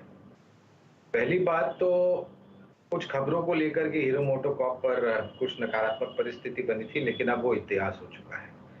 दूसरी बात जो मुझे लग रहा है, अगर मैं गलत हूं तो आप वो ठीक कीजिएगा, इनोवेशंस, R&D और न्यू लॉन्चेस, ये तीनों पैमाने पर अगर आप देखने जाएं तो मेरे ख्याल से जिस तरीके से बाकी अन्य 2 पहिया वाहन बनाने की कंपनियों ने पहल की है और नए नए लॉन्चेस किए हैं, कहीं ना कहीं हीरो मोटोकॉर्प मुझे लग रहा है कि पीछे पिछड़ता हुआ नजर आता है। दूसरी बात, हम काफी मुसाफरी करते हैं और ये ज्यादातर मुसाफरी टायर 2 टायर 3 सिटीज में होती है, और वहां पर पहले जिस तरीके से वो एंट्री लेवल या फिर मिड साइज टू व्हीलर में इंटरेस्ट हुआ करता था, वो अब शिफ्ट हो गया है प्रीमियम सेगमेंट में। यानी कि मिसाल के तौर पर आइशर मोटर जो कि रॉयल एनफील्ड बनाती है मोटरसाइकिल्स, और इन्होंने मेरे ख्याल से हाल ही में 2 या 3 मोटरसाइकिल्स लॉन्च किए हैं। एक तो इनके जो दाम है मोटरसाइकिल्स के वो बहुत अट्रैक्टिव है। Power efficiency maintenance value for money में आप देखने जाएं तो सभी मापदंड में ये सब खरे उतरते हैं। और जो एक लो एंड मोटरसाइकिल का टैग जो लगा हुआ है हीरो मोटोकॉर्प के साथ, वो कहीं ना कहीं मेरे ख्याल से एक चिंता का कारण बन सकता है। तो अगर आप हमें पूछे तो टू व्हीलर्स में जो हमारी पसंदगी है, ऑफ कोर्स पसंदी के आधार पर मैं आपको बताता हूँ अर्शदा, Bajaj auto, TVS motor, Eicher motor और आखिर के पायदान पर आएगा हीरो मोटोकॉर्प। और मैं मानता हूं कि आप अपने आप तक, जब तक आप अपने आप को इनोवेट नहीं करोगे, R&D में ज्यादा खर्च नहीं करोगे, यंग इंडिया के साथ जो सोच चल रही है उसके आधार पर जब तक आप नए लॉन्चेस नहीं करेंगे, तब तक आपका मार्केट शेयर पीछे हटता हुआ नजर आएगा और आप कहीं ना कहीं मेरे ख्याल से इसकी एक बड़ी भरपाई करेंगे over a longer period of time. तो इस समय फिर गौरांग अगर एक इन्वेस्टमेंट कॉल लेना हो, करंट वैल्यूएशंस पर आप आइशर के फेवर में ही रहेंगे? बिकॉज जो भी आपने इनफैक्ट फैक्ट्स पेश किए specially on the innovation side और जिस तरह से अलग अलग ये अपना नीश क्रिएट करना चाह रहे हैं even in the lower segment गाड़ियां जो आइशर कर रहा है, आप इसी के पक्ष में हैं? अगर ये तुलना हीरो मोटोकॉर्प और आइशर मोटर के बीच में हर्षदा, तो मैं आइशर मोटर्स को पसंद करूंगा। और ये ना तो सिर्फ प्रीमियम सेगमेंट की मोटरसाइकिल्स बनाती है मगर वोल्वो के साथ जेबी भी है, और आइशर जो कमर्शियल व्हीकल्स हैं उनका भी मार्केट शेयर काफी बड़ा हुआ है। तो आइशर शायद गौरांग को ज्यादा बेहतर पसंद है अगर इन दोनों को कंपेयर करें। हालांकि एप्पल टू आप कह सकते हैं ये नागपुर का ऑरेंज और कीनो का कंपैरिजन हो गया, क्योंकि दोनों का सीजन थोड़ा सा अलग होता है और वैसी स्थिति है। तो बताइए आप मानस किसके ज्यादा फेवर में है? सिर्फ चार्ट देखकर आइशर में जो हो रहा है वो हमारे सामने है, हीरो मोटो का हाल हम सब जानते हैं। इनफैक्ट क्या आपने भी कल हीरो मोटो पर शॉट दिया था? मुझे याद है कल दोपहर में किसी ने शॉट का कॉल दिया था, आई एम नॉट श्योर आप थे कि कोई और जानकार था। आप किस तरह का, किस में ज्यादा प्रेफर करेंगे एक ट्रेड खड़ा करना? देखिए डेफिनेटली हीरो मोटोकॉर्प में करेंगे। कल भी मैंने इसको सेल रिकमेंड किया था, आज मॉर्निंग में भी सेल एक रिकमेंडेशन था हीरो मोटोकॉर्प में। और ट्रेंड को देखते हुए, क्योंकि मार्केट का ट्रेंड वीक है, ऑटो क्षेत्र का ट्रेंड वीक है, इसीलिए आइशर मोटर्स पे खरीदारी करने की राय की जगह आई थिंक हीरो मोटोकॉर्प पे सेल करना वो ज्यादा बेहतर स्ट्रेटजी रहेगी। और मैं उम्मीद कर रहा हूँ कि अगर पोजिशनल बेसिस पे देखें तो शायद आपको 2500 रुपए तक के भाव देखने को मिल जाएंगे। तो कभी भी कोई उछाल मिले तो बिल्कुल यहाँ पर बिकवाली करने की सलाह रहेगी। 2661 का आपको स्टॉप लॉस रखना है हीरो मोटोकॉर्प में, और नीचे की तरफ पहला टारगेट 2500 रुपए के आसपास का रहेगा। 2500 के आसपास का। इनफैक्ट ये सवाल मेरे को मानस से नहीं पूछना चाहिए था, क्योंकि मुझे पता था ये सेल कॉल पर ही फोकस करेंगे, क्योंकि मानस ने ट्रेंड मार्केट का ऐसे पकड़ लिया है कि मंदी के ट्रेड्स में ही सबसे ज्यादा उनको लग रहा है इस समय पैसा बन रहा है। आइदर वेज हीरो मोटोकॉर्प पर एक सेल कॉल आ रहा है। अच्छा लगे हाथ मानस, एफएनओ का सुपरस्टार भी इस समय दे दीजिएगा, क्या ट्रेड है? तो देखिए एफएनओ के सुपरस्टार के लिए मेरा एक सेल रिकमेंडेशन है और वो आईटीसी पे है। देखिए अभी तक तो बहुत बढ़िया हमने मूव देखा, हायर टॉप्स हायर बॉटम बन रहे थे, लगातार हर गिरावट पे आईटीसी अपनी 20 डे मूविंग एवरेज पे सपोर्ट ले रहा था। लेकिन आज पहली बार ही 20 डे मूविंग एवरेज के नीचे फिसला है। अगर आप 60 मिनट चार्ट देखेंगे तो वहां पर आपको lower top lower bottoms clearly दिखेंगे। एक प्राइस सपोर्ट था 329 रुपए के आसपास, आईटीसी ने उसको भी ब्रीच किया है। मेरा समझना है कि आईटीसी में करंट लेवल्स पे बिकवाली करनी चाहिए। थोड़े स्टॉप लॉस और टारगेट मेरे थोड़े से बड़े लगेंगे आपको शायद। 333 रुपए 333 रुपीस का स्टॉप लॉस रखना पड़ेगा आईटीसी में। करंट लेवल्स पे बिकवाली करिए और नीचे 315 तक के भाव आप उसके टारगेट आप सेट कर सकते हैं। 315 का मानस का टारगेट है, 315 पे याद रखिएगा आपका एग्जैक्टली। अगर आप देखें जो ट्रेजेक्ट्री आती है वो आती है 50 डे एक्सपोनेंशियल मूविंग एवरेज की। इसका जो रन था वो 29 जून को शुरू हुआ था आईटीसी का, जब ये स्टॉक 270 से वन वे मूव दिया करीब करीब 248.90 तक, और आज पहली बार 20 डे एक्सपोनेंशियल मूविंग एवरेज के ऊपर ट्रेड कर रहा है। यानी इस ड्यूरेशन में जो मैंने मार्क किया अभी, कभी भी 20 डे मार्क को वॉलेट नहीं किया था, लेकिन आज फर्स्ट टाइम उसके नीचे ट्रेड करता हुआ। अब हमारे साथ समित चौहान इस कार्यक्रम में मौजूद हैं बातचीत करने के लिए। समित, गुड आफ्टरनून, कार्यक्रम में स्वागत है। और जब आपसे बातचीत हो रही है तो ऑलमोस्ट अगर आप देखें तो निफ्टी 200 EMA की ट्रेजेक्टरी में ट्रेड कर रहा है, ऑल दो डे लो पर नहीं है, डे लो से अगर आप देखें सब्सटेंशियली ऊपर है, but very close to 200 exponential moving average. आपका कन्विक्शन ट्रेड क्या है इस वक्त का? देखिए करंट लेवल पे ज्यादा शॉर्ट साइड पे हम यहाँ पे फोकस नहीं करेंगे। एशियन पेंट्स के हालांकि काफी ज्यादा आउट परफॉर्मेंस उसमें दिख रही है काफी दिनों से। ये स्टॉक का अगर हम आज का प्राइस एक्शन देखें उसके चलते एक मल्टी मंथ ब्रेकआउट यहाँ पे कंफर्म हो रहा है, but since against the market momentum call दे हम ऑप्शन के जरिए ट्रेड करने की सलाह देंगे। अक्टूबर सीरीज का 3600 का कॉल 120-122 के आसपास बाय करने की सलाह रहेगी, जिसमें हमें लगता है कि यहाँ से एशियन पेंट्स पॉइज्ड है उसके ऑल टाइम हाइज यहाँ पे नए क्लॉक करने के लिए। तो इसमें हमें लगता है कि एटलीस्ट एशियन पेंट्स में 3700-3750 तक लेवल्स आपको 2-3 दिनों में दिख सकता है। तो इसलिए ये 3600 का कॉल ऑप्शन हम बाय करने की सलाह देंगे अक्टूबर सीरीज का, जिसमें स्टॉप लॉस आपको रखना है लगभग 73 का, और यहाँ से टारगेट 190 और 230 के 2 टारगेट्स रहेंगे। ओके, तो एक और बार एशियन पेंट के दर्शन आपकी स्क्रीन पर होते हुए 3600 का कॉल लेने की सलाह यहाँ पर समित भी दे रहे हैं। समित, आफ्टरनून एक दो और ट्रेड्स जिसमें इस समय हमने देखा है थोड़ा सा एक्शन दिखा है, उस पर मैं आपकी राय लेना चाहूंगी। इस समय आप गौर करें तो ये मेटल्स की धुलाई और भी बढ़ती हुई दिखाई दे रही है। JSW स्टील पर एक शॉर्ट कॉल कुछ ही देर पहले दिया था राजेश सातपुते ने। हिंडाल्को देखिए, हिंडाल्को में सोमवार को 5% का करेक्शन और उसके बाद इसने बस नीचे नीचे के स्तर ही दिखाए हैं। आज फिर 2.5% के नुकसान पर खड़ा है ये काउंटर। क्या इधर शॉर्ट अभी भी ऐड करना ठीक है?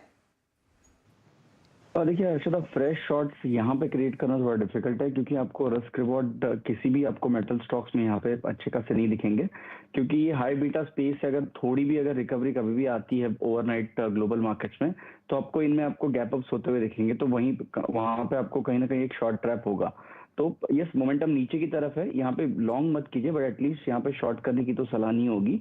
अगर हिंडाल्को की हम बात करें तो यहाँ पे 356-350 के नेक्स्ट लेवल्स है, और ऊपर की तरफ अगर बाउंस बैक भी आता है तो इसको 375 से लेके 380 का एक अच्छा खासा चैलेंज रहेगा।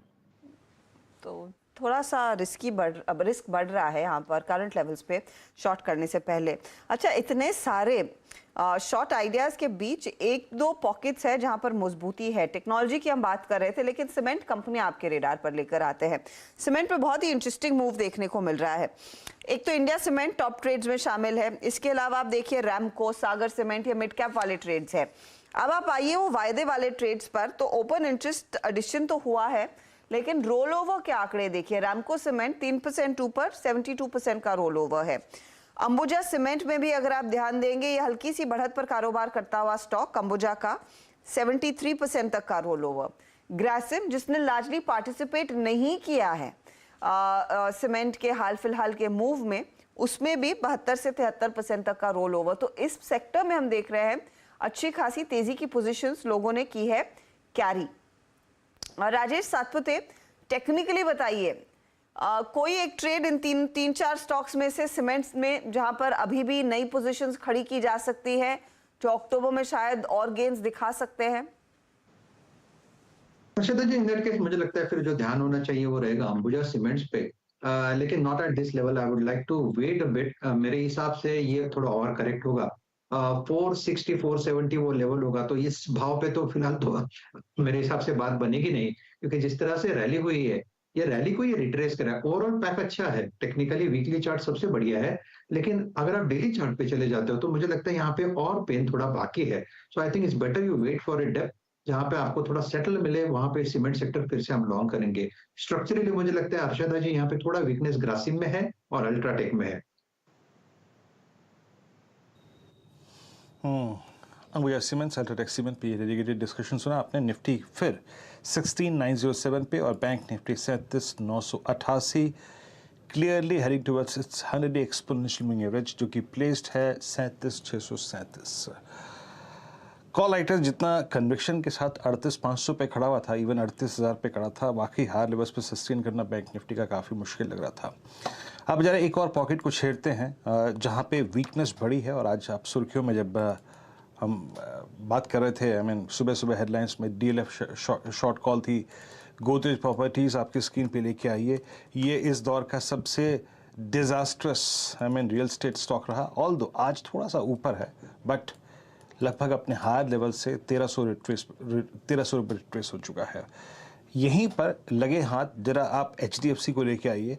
HDFC आपकी स्क्रीन पे 2252, ये भी आज डे लो की ट्रेजेक्ट्री पे ट्रेड करता हुआ। मैं rate sensitive housing finance companies के बारे में बात कर रहा हूँ और साथ ही साथ रियल एस्टेट की बात कर रहा हूँ। और एक आप लेके आइए LIC हाउसिंग फाइनेंस, इस 39665 पर ट्रेड करता हुआ। इसमें सबसे वाजिब, अगर आप जो शॉर्ट कैंडिडेट्स हैं, राजेश सतपुते जी, LIC हाउसिंग फाइनेंस आपका अच्छे से रीड किया हुआ स्टॉक है। HDFC आपने कई बार रिकमेंड किया है, नॉट एग्जैक्टली DLF, लेकिन हाउसिंग फाइनेंस कंपनीज में अगर ट्रेड करना हो तो आप कैसे ट्रेड करेंगे? आज सुबह एक डाइवर्जेंस था कैनफिन होम्स में, देखता हूँ जरा वो अभी भी परसिस्ट कर रहा है कि नहीं कर रहा है। सुबह ये स्ट्रॉन्ग था, एक पुल बैक मोड में था, लेकिन अब फिर कोलैप्स हो रहा है। आपकी राय है? वीरेंद्र जी, देखिए मेरे हिसाब से HDFC लिमिटेड में जो रैली शुरू हुई थी करीबन 2000 के लेवल से 2500 तक, तो ये जो पूरी रैली है, इसको अगर आप रिट्रेसमेंट देखते हो तो इसका एंट्री पॉइंट बनता है 2250। लेकिन टेक्निकली फिलहाल यहाँ पे लिक्विडेशन प्रेशर है, तो आप कह सकते हैं कि यह 2250 से 2200 ये इसका टेस्ट जोन है। तो इस जोन पे डेफिनेटली मेरी नजर है, अगर इस जोन के आसपास थोड़ा सेटल होता है तो हम यहाँ पे पुलबैक का ट्रेड, रिलीफ रैली का ट्रेड ले सकते हैं। रही बात LIC की, तो मेरे हिसाब से थोड़ा पेन है, 370 के आसपास का वो लेवल रहेगा जहां पे मुझे लगता है LIC में थोड़ी बहुत स्टेबिलिटी, क्योंकि ये जो करेक्ट फॉल्स है, दिस इज ABC और आप जिगजैग फॉल भी कह सकते हैं। तो फॉल की शुरुआत हुई है, तो जो पुल बैक मिले वहां पे लिक्विडेशन होगा, फिर से करेक्शन आएगा वो 370 तक, तो LIC आएगा 370 तक, और जैसे मैंने कहा HDFC ये आएगा 2200 के आसपास। तो इस लेवल के आसपास हम उसमें Contra trade, relief rally play कर सकते हैं। समित, आप जरा रियल स्टेट स्पेस को उठाइए, जरा एक बार DLF को देखिए जिस जोन में है। इस बीच याद रखिएगा HDFC calls at day low, सारी की सारी HDFC कॉल्स जो है वो डे लो पे ट्रेड कर रखी है। DLF हो गया, आपका गोदे प्रॉपर्टीज हो गया। जरा एक बार आप लेके आइएगा ओबराय रियलिटी। आपको याद होगा जब ये अप ट्रेंड में था तो इस स्टॉक के बारे में हमने काफ़ी बात भी की थी। एक ड्रीम ब्रेकआउट इसने दिया बट कोलैप्स हो गया। और आज ओबराय रियलिटी का जिक्र करना इसलिए ज़रूरी है क्योंकि आज ये स्टॉक जो लो लगा के आया और जो इंट्राडे हाई है वो क्लियरली डिफाइंड बाय टेक्निकल्स है। हाई है 100 डे में, लो है 20 डे में। Samit, best candidates to go short in real estate space आपके मुताबिक? नहीं, आई थिंक इनमें वीकेस्ट अगर कोई काउंटर है तो वो गोदरेज प्रॉपर्टीज है, क्योंकि ये स्टॉक ऑलमोस्ट उसके जून के लोस के आसपास आया और वहां पे वो चैलेंज कर रहा है। तो weakest counter definitely Godrej prop है, बट करंट लेवल पे इनको शॉर्ट करना है तो हम अवॉइड करेंगे, क्योंकि एक मेजर सपोर्ट है 1150 का। 1150 के नीचे ये फिर आपको एक गोदरेज प्रॉपर्टीज में भी ब्रेकडाउन दिखेगा और फिर इमीडिएटली 5 से 7% का करेक्शन इसमें दिख सकता है।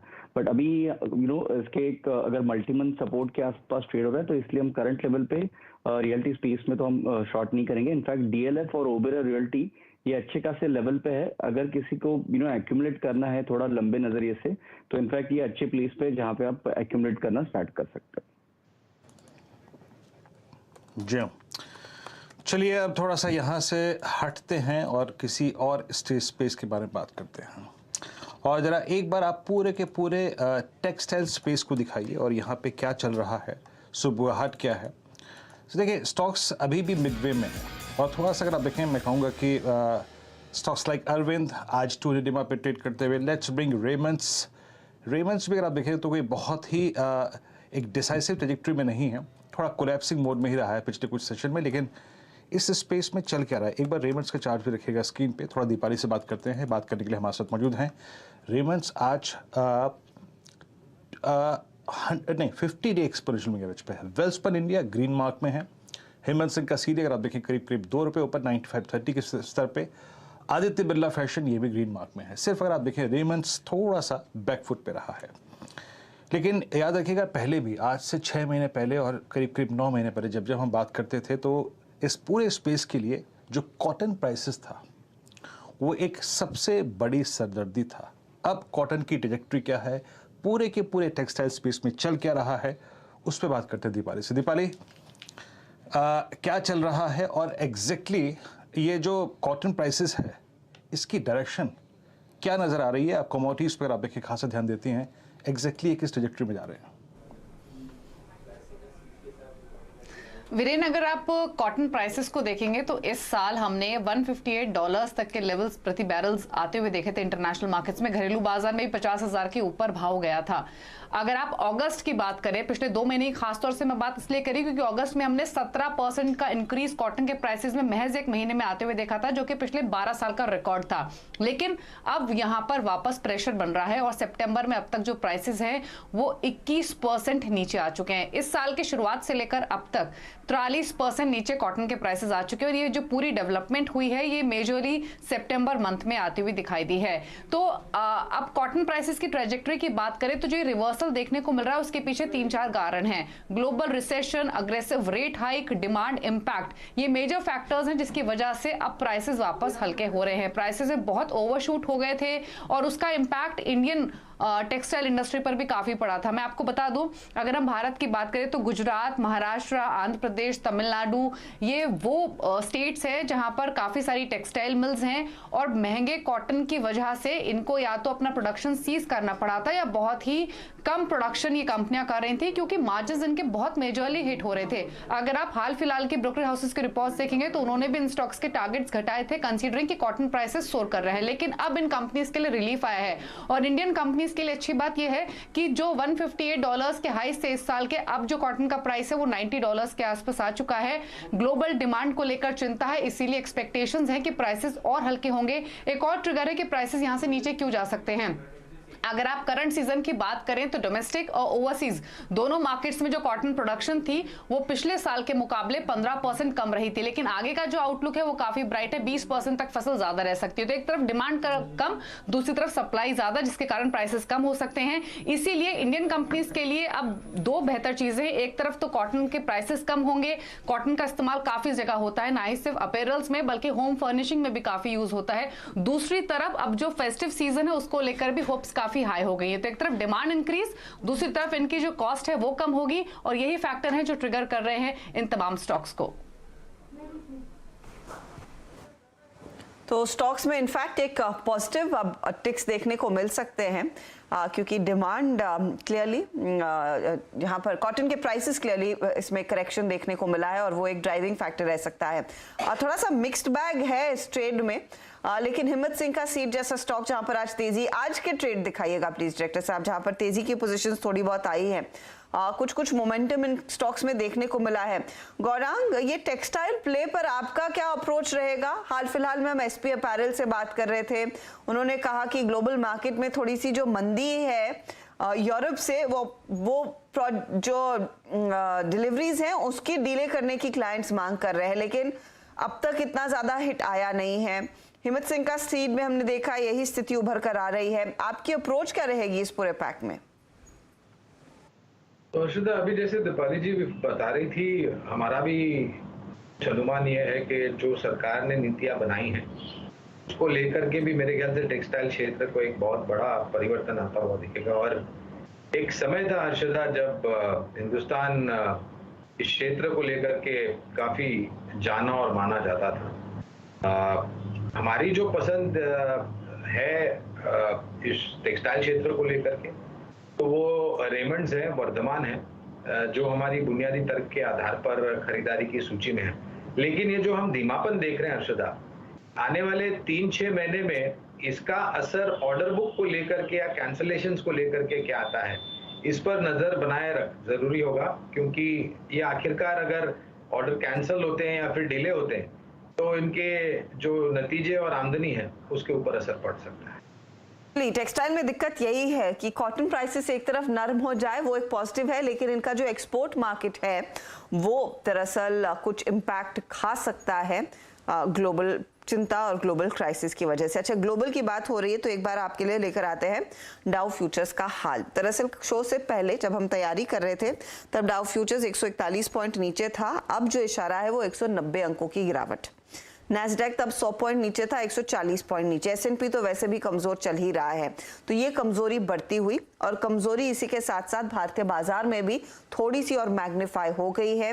16,890 के स्तरों पर इस समय ट्रेड देखने को मिला है। तो दिन की ऊंचाई से हम करीब करीब 150 पॉइंट नीचे आ चुके हैं।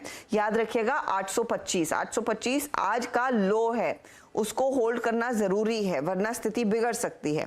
37,825 निफ्टी बैंक का लो, और निफ्टी बैंक भी इस समय आपकी स्क्रीन पर आएगा 37,899 पर इस समय आ चुका है। ये भी ऊपरी लेवल से 450 पॉइंट के नुकसान पर ट्रेड करता हुआ। एक बार रुपए का हाल आपकी स्क्रीन पर लेकर आएंगे, क्योंकि रुपए ने आज 81.93 तक के लेवल्स दिखाए थे और उसने दरअसल चिंता बढ़ाई है। वही लेवल्स पर इस समय ट्रेड। दीपन मेहता को जोड़ लेते। दीपन, आफ्टरनून। सिचुएशन गंभीर होती हुई और हमारे इंटरनल से ज्यादा ये डॉलर इंडेक्स, ये रुपये में करेक्शन और ऑफ कोर्स यूएस में जो सेल साइड्स की पोजीशन लगातार एक्टिव हो रही है वो ज्यादा भारी पड़ने लगी हैं। अप्रोच क्या होनी चाहिए? भारतीय इन्वेस्टर्स कितना इग्नोर करें ग्लोबल सिचुएशन को? Good afternoon and thanks for having me on your show. देखिए, ये कोई नई बात नहीं है। पिछले कम से कम 15-20 साल में कई बार ऐसी क्राइसिस आई है मार्केट्स में। 2000 में नैस्डैक का जो पूरा बबल था वो क्रैश हो गया था। फिर 2008 में we have seen the Lehman Brothers crisis. 13-14 में there was another crisis. Europe में कई बार सॉवरेन डेट से लेके क्राइसिस आई है मार्केट्स में। So this is nothing new.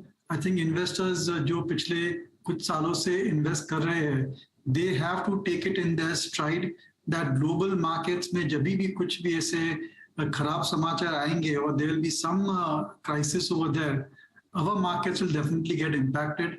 पर अगर आप हिस्ट्री में जाके देखेंगे तो जब भी ये ग्लोबल क्राइसिस या ग्लोबल प्रॉब्लम्स की वजह से हमारी मार्केट्स में बिकवाली आई है, इन 6 to 12 months after that the markets have rallied significantly and investors have made a lot of money. तो मेरी एडवाइस यही रहेगी कि ये जो खराब पीरियड है, ये जो सिचुएशन है, आप उसको राइड आउट कर दीजिए। जस्ट रिमेन इन्वेस्टेड और ज्यादा कुछ बहुत ही ज्यादा पैनिक करने की जरूरत नहीं है। I think these days also will pass and you will see very good times once globally the market settle down and this entire problem of inflation, war, commodity prices, ये एक बार सेटल हो जाएगा, then I think we will be a best outperforming market in the world and we can expect to get a lot of foreign inflows. बहुत ease से कहा, just ride it out, stress मत लीजिए। ऐसे दिन आते हैं और इस डिप का शायद फायदा उठाना चाहिए। तो दीपन बताइए, आपने हाल फिलहाल कोई एक ऐसा सेक्टर है जहां पर एक्सपोजर बढ़ाया हो, जहां पर निवेश और ज्यादा शुरू कर दिया है? इस डिप का फायदा आप कैसे उठा रहे हैं? देखिए, अनफॉर्चुनेटली वी आर मोर और लेस फुली इन्वेस्टेड, इसलिए ऐसा कुछ खास फायदा तो लिया नहीं है मार्केट्स में। But I think investors should generally remain overweight in banks, in auto sector, consumption oriented themes like retail, entertainment, building material, appliances. I think जो upcoming festive season है, that will be a very good one for Indian economy. और ये एक investment theme जरूर से आप follow कर सकते हो और उसमें फायदा ले सकते हो। There's also real estate which is doing very well. So on the whole, I think अगर आप देखेंगे तो underlying Indian economy के fundamentals और जो corporate profits है, they are pretty much strong. Yes, of course, there will be some impact of demand on exporters और रुपये की बढ़ने की वजह से local importers को भी थोड़ा उसका नुकसान आ सकता है. But by and large, I think Indian companies are in very good shape, and I don't think that there's much of a problem in terms of their corporate profits. Valuations भी थोड़े अच्छे level पे आ चुके हैं. There is some amount of margin of safety as well. So I think if an investor is sitting on the sidelines और आपके पास cash है portfolio में या फिर आपकी सेविंग्स की कैश फ्लो आ रही है, तो these are great times to invest in the market. आप ग्रेजुअली इन्वेस्ट कर सकते हो in banks, auto, as I said, NBFC stocks है, और जो कंजम्पशन रिलेटेड थीम्स है, you can invest over there. The only sector to avoid would be the commodities. Vipin ji, अभी आप एनबीएफसीज का जब जिक्र कर रहे थे, आपने बैंक्स का भी जिक्र किया. Let's talk about NBFCs in isolation. एक तो ये रेट साइकिल जो रिवर्स हुआ, I mean from March onwards, I mean आपकी ईएमआई सब्सटेंशियल अगर आप देखेंगे ऊपर चली गई, specially I mean housing loans rates काफ़ी ऊपर हुए. और दूसरी बात ये जो एमएनएन फाइनेंशियल वाला इंसिडेंट हुआ था, जिसमें आपको थर्ड पार्टी रिकवरी को लेकर अगर आप देखें आरबीआई ने प्रतिबंध लगाया, it was I mean case in isolation, but इसका स्प्रेड हमने सारे एनबीएफसीज में अगर आप देखें देखा, और रिकवरीज को लेकर जो प्रश्न चिन्ह लगेगा अब, या फिर इटसेल्फ जो मेरे फाइनेंशियल्स का स्टेटमेंट था, उसके मद्देनज़र एनबीएफसीज पर आपका व्यू क्या है सर? और क्या अगर मुझे एनबीएफसीज में रहना है तो क्या मैं सिर्फ अपने आप को क्रीमी लेयर तक सीमित रखूं, B2 तक? आपका व्यू? बिल्कुल, I think we have to be very selective when it comes to NBFCs, क्योंकि आईएलएफएस क्राइसिस में जिस हिसाब से एनबीएफसीज को प्रॉब्लम्स आए थे and the value destruction which took place, that is still quite fresh in my memory. So go for the bluest of blue chip companies which have stood the test of time and which have managed the crisis pretty much well. The likes of Bajaj Finance, Cholamandalam, I think have done very well. So I think you can stick to the quality stocks over there. और आपने एक बात ये भी कही कि interest rate की वजह से, बढ़ने की वजह से EMIs बढ़ रहे हैं. That is definitely true. पर अगर आप देखेंगे तो salary increments on an average in India in the last few months have been around 10.7%. तो इनकम भी बढ़ रही है, and of course part of it is going towards higher EMIs. But on the whole, आज की तारीख में I don't think there is so much of a stress, at least on the urban households. Yes, rural spending थोड़ा weak है, and they have been hit hard by the pandemic. And जो monsoon भी इस time आया है, I think it has been uneven and slowly, slightly erratic. और कुछ ऐसे क्षेत्र है, कुछ ऐसे crops है जहाँ पर थोड़ा shortfall आया है, जिसकी वजह से I think there will be some amount of stress on rural spending. पर अगर government subsidies और government का spending strong रहता है, I think rural demand also should come back pretty much to its earlier levels also. So I don't think that one needs to be a bit too perturbed about it. But as I said, when it comes to banks and NBFCs, we should be very selective. But it is a very high growth sector.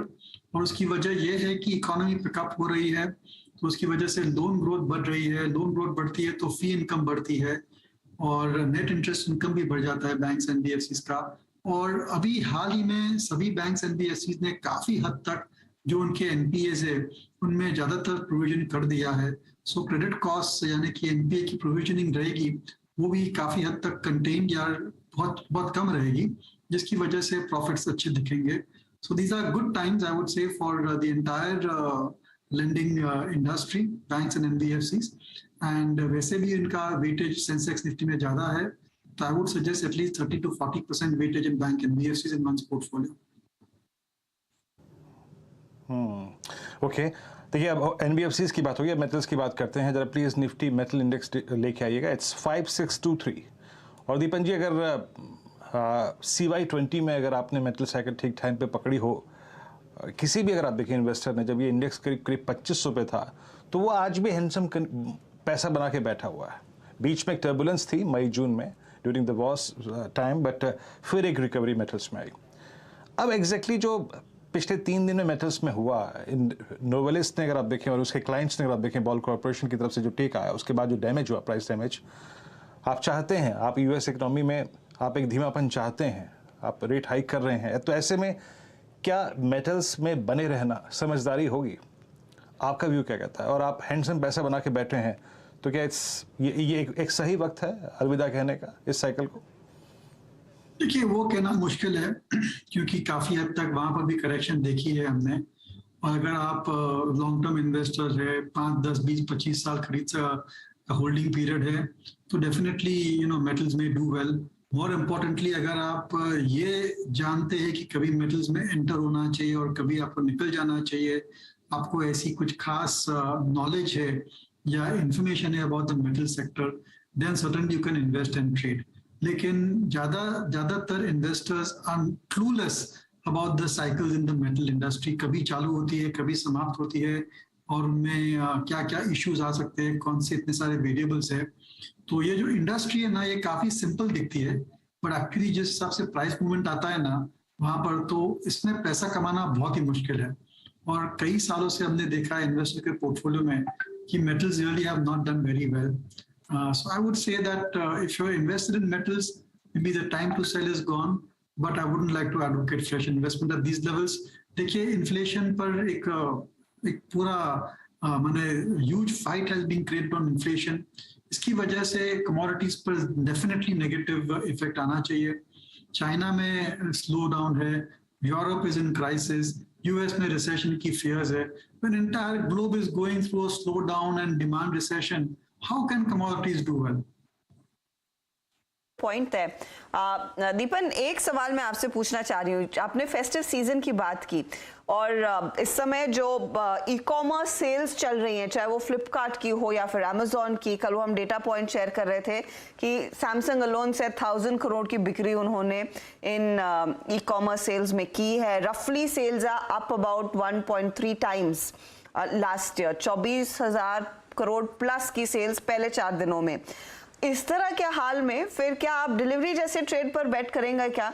क्योंकि आप इन new economy stocks को थोड़ा बहुत study करते आए हैं, क्या ये एक सिग्नल है डिलीवरी के बिजनेस के लिए भी अच्छी खासी ग्रोथ बढ़ने का, क्योंकि वो तो बैकबोन है लॉजिस्टिक्स?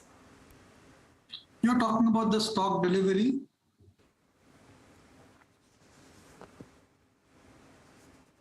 जी दीपन, डिलीवरी। ओके, या सी डेफिनेटली आई थिंक अगर आपको ऑनलाइन शॉपिंग पर एक स्टॉक खरीदना है, definitely delivery will meet that criteria.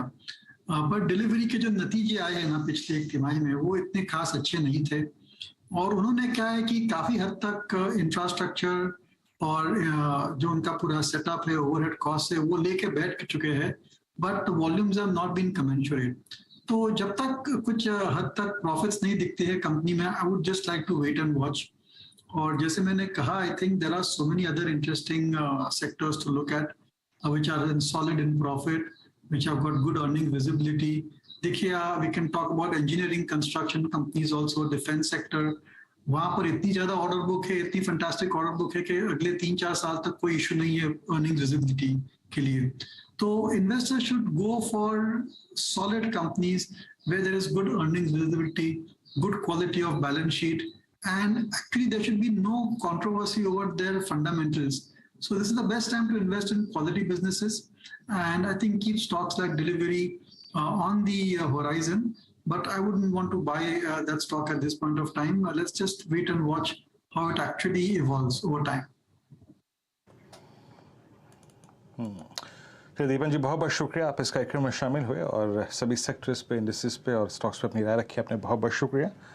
जल्द होगी आपसे सर फिर मुलाकात, and let's hope for the best कि जब आपसे अगली मुलाकात हो ये हरा रंग यूं ही ना, ये जो लाल रंग है यूं ही कायम ना रहे। चलिए अब एक काम करते हैं, चंदन तापड़िया इस कार्यक्रम में जुड़ चुके हैं हमसे बातचीत करने के लिए, लेकिन उनसे पहले कि हम बात करें, एक काम करते हैं, आपको 2 जो स्टॉक्स हैं उसका जिक्र कर लेते हैं। यहाँ पे समित चौहान जी के सौजन्य से आएगा चार्ट का चमत्कार। समित, बताइए क्या पिक कर रहे हैं आप?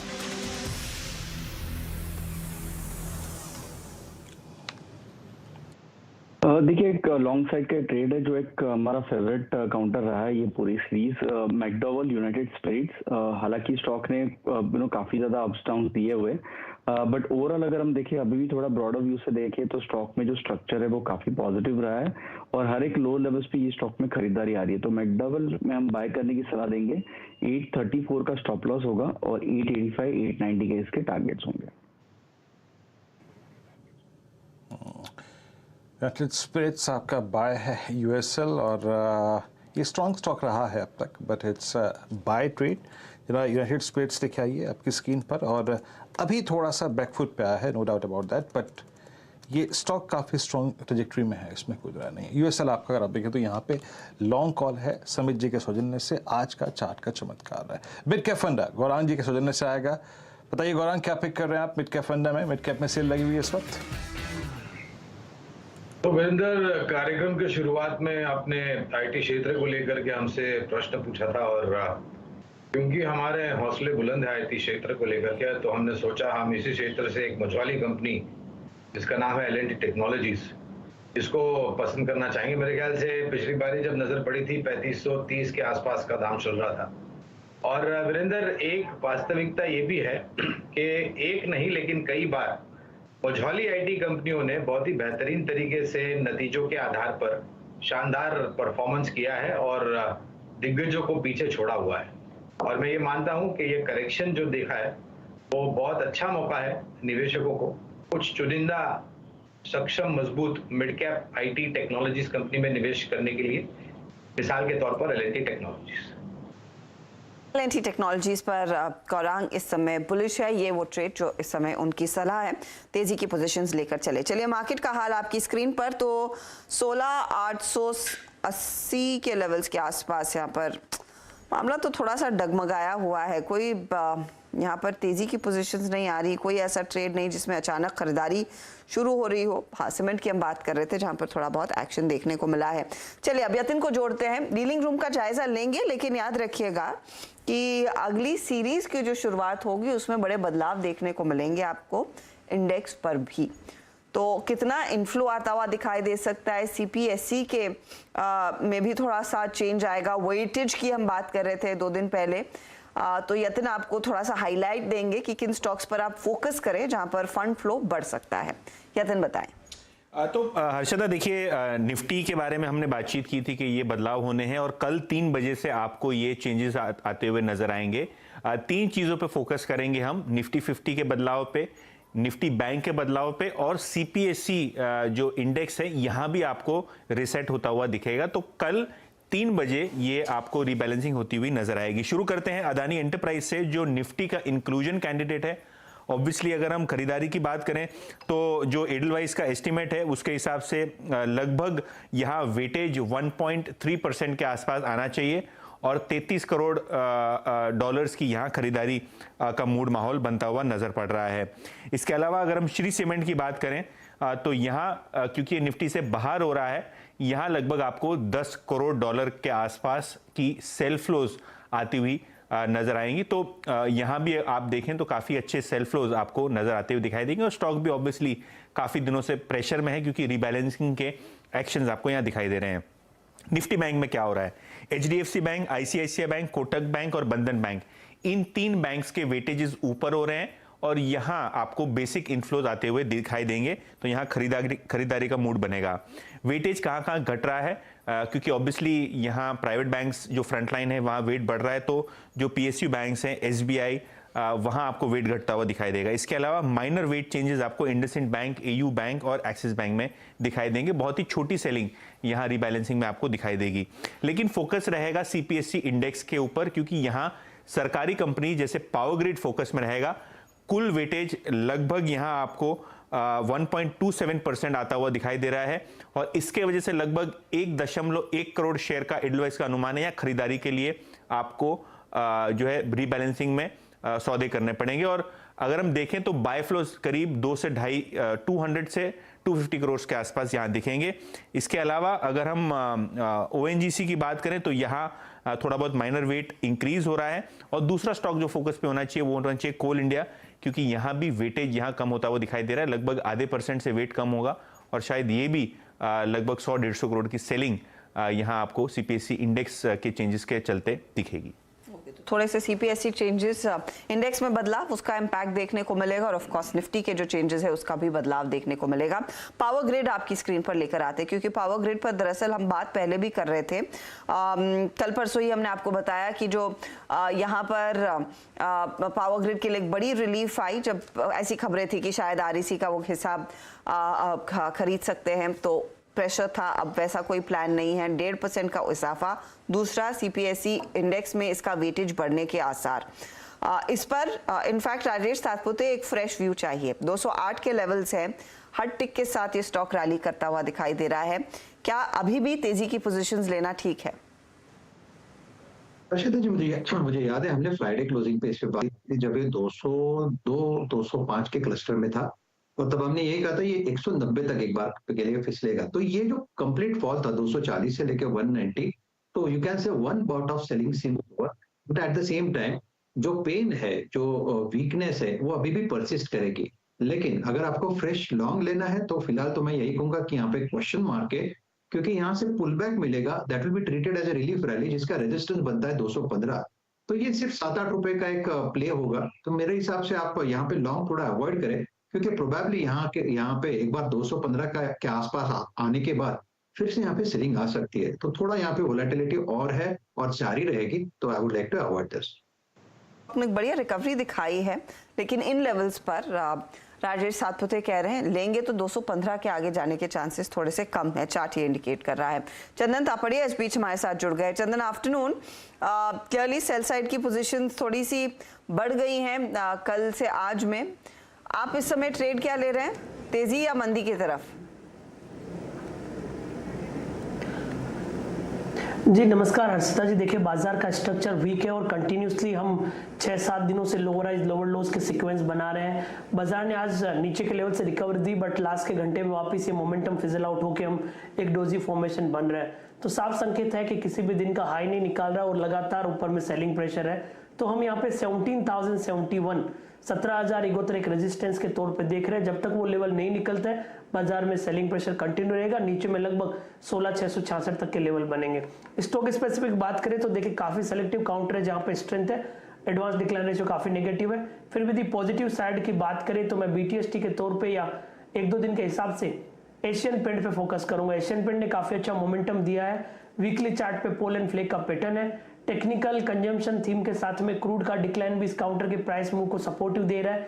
इसके लिए एशियन पेंट एक ऐसा काउंटर रहेगा जहां पे हमारा पॉजिटिव बायस है। 3490 का सपोर्ट रहेगा। ऊपर में कहीं ना कहीं 3600-3620 तक के ऊपर में 3700-3720 तक के अपसाइड एशियन पेंट में बनने चाहिए। तो इस मार्केट में गिरावट के बावजूद भी ये काउंटर स्ट्रॉन्ग लग रहा है, वो एशियन पेंट रहेगा। अब बिकवाली की तरफ फोकस करें, सारे के सारे metal counters, real estate, mid cap bank यहाँ पे वीक लग रहे हैं। बंधन बैंक यहाँ पे शॉर्ट्स के बिल्टअप हो रहे हैं। बंधन बैंक के हम बिकवाली की सलाह देंगे। 258 का स्टॉप लॉस रहेगा, नीचे में 240 तक के डाउन साइड बन सकते हैं। तो एशियन पेंट बाय, बंधन बैंक सेल, ये 2 ट्रेड यहाँ पे निकल के आ रहे हैं। इस बीच ये बंधन बैंक अगर आप देखें बहुत से लोगों का डिसाइसिव सेल भी है। जो बंधन बैंक का जिक्र हो रहा है याद रखिएगा, सॉरी ये एशियन पेंट्स का लग रहा है दीपावली पे हर्ष था। इस बार पूरा का पूरा दलाल स्ट्रीट जो है वो एशियन पेंट्स के हरे रंगों में नहा हुआ है। इट्स 3567। जब से कार्यक्रम की शुरुआत की है Asian paints, Asian paints, Asian paints, Asian paints और एशियन पेंट्स है 3565। इट्स अगर ये आज क्लोज होता है याद रखिएगा इन लेवल्स पे 3566 नहीं, इसका ऑल टाइम बेस्ट क्लोज है मेरे ख्याल से। मैं बताता हूँ आपको, तारीख थी आपका 7 जनवरी की, उस दिन का क्लोज था इसका करीब 3514 का। इंट्राडे हाई था करीब 3537 का। यस, तो it will be an all time high close. अगर ये 76 के लेवल को पार कर देता है स्पॉट में और 6 रुपए ऊपर यहाँ से, तो ये एशियन पेंट्स का एक ऑल टाइम हाई होगा। लेकिन क्रूड में ही संबंधित और कुछ स्टॉक्स जो हैं वो इसका एडवांटेज नहीं ले पा रहे हैं। Look at Pidilite industries, it's 2771, collapse नहीं हुआ लेकिन उतना स्ट्रॉन्ग मूव नहीं दे पाया है। अभी भी आज अगर आप देखें रेस्ट्रिक्टेड फॉल है, हाईएस्ट ट्रजेक्टरी में है लेकिन डिलीवर नहीं कर पाया है। Let's check Berger paints. Berger paints क्या कर रहा है आपकी स्क्रीन पे, 628। ये भी वो एडवांटेज नहीं ले पा रहा है, बिल्कुल नहीं ले पा रहा है। आई थिंक अगर चंदन एक बार हल्की सी टिप्पणी बर्जर या फिर पिडिलाइट, अभी तो शांत है और बिल्कुल डिफरेंट चार्ट है उससे। कोई सुगबुगाहट आपको इन स्टॉक्स में नजर आ रही है कि कोई पर्टिकुलर लेवल अगर जनरेट हो जाए, बाइसेक्ट हो जाए, तो इन पर भी ध्यान देना चाहिए? बिल्कुल, देखिए एशियन पेंट तो यहाँ पे मेजर ब्रेकआउट बन के अपने लाइफ टाइम हाई 3590 से थोड़ा सा दूर है। 15-20 रुपए चलते ही न्यू हाई बनेंगे। साथ ही लग रहा है बर्जर पेंट में अब शायद बॉटम बनने चाहिए। हालांकि रिलेटिव स्ट्रेंथ नहीं है कंपैरेटिवली एशियन की बात करें, बट ऐसा लग रहा है कि बॉटम के फॉर्मेशन यहाँ पे बन चुके हैं। तो बर्जर पेंट की बात करें, आप पिछले लगभग 7 दिनों से देख रहे हो 620 622 मल्टीपल टाइम सपोर्ट का काम कर रहा है। तो बॉटम तो बन चुका है, अब इसमें रिक्वायरमेंट है ब्रेकआउट की। तो 640 निकलते ही ब्रेकआउट बन जाएगा। तो 2 चीज कर सकते हो, थोड़ी क्वांटिटी अभी लो 620 के सपोर्ट से, 640 निकले तो और क्वांटिटी ऐड करो, उस कंडीशन में आपको 670-75 का लेवल दिखेगा। तो अभी 600 से लेकर 640 के बीच में फंसा है, 620 से 640 के बीच में फंसा है। 620 इमीडिएट सपोर्ट, 640 निकलते ही मोमेंटम बनेगा। अब पिडिलाइट की बात करें तो पिडिलाइट भी रेंज बाउंड बायस है, यहाँ पे रेंज अटकी हुई है। 2820 का लेवल निकले तब बाय बनेगा। तो तीनों कंपेयर करें, एशियन अच्छा है, second preferable conditional trade Berger paint का बन सकता है। इन प्रेफरेबल ट्रेड बर्जर पेंट्स बन सकता है, लेकिन थोड़ा सा फंसा हुआ है ये। 670 की तरफ जाएगा लेकिन 640 को क्रॉस करना पहले इंपॉर्टेंट है। पिडिलाइट आपकी स्क्रीन पर थोड़ा सा साइडवेज, इस पर इनफैक्ट अटेम्प्ट किया था तेजी करना कल, लेकिन ज़्यादा कुछ हुआ नहीं, स्टॉक थोड़ा सा साइडवेज हो गया उसके बाद। Asian paint hot favourite. अच्छा, आप सभी से दरख्वास्त है, BTST के तौर पर एशियन पेंट फिर से मत दोहराइएगा। एशियन पेंट तो लोग लेके जा ही रहे हैं, वो काफ़ी क्लियर है, the writing is on the wall, तो कुछ और आइडिया दीजिएगा प्लीज़। डीलिंग रूम में अब यतिन बताएंगे एक्शन क्या है। यतिन, आप भी एशियन पेंट तो नहीं बोलने वाला ना? नहीं, ऐसे कोई स्पेसिफिक रिकमेंडेशन नहीं है। इनफैक्ट हर्षदा, हम 2-3 दिनों से ये चर्चा कर रहे हैं कि किस हिसाब से ट्रेडर्स कॉशियस हैं। मार्केट बहुत वॉलेटाइल है। कल भी अगर आप देखें तो डाउ एक बड़े गैप अप के बाद लाल निशान में बंद हुआ, तो वॉलेटाइल टाइम्स हैं।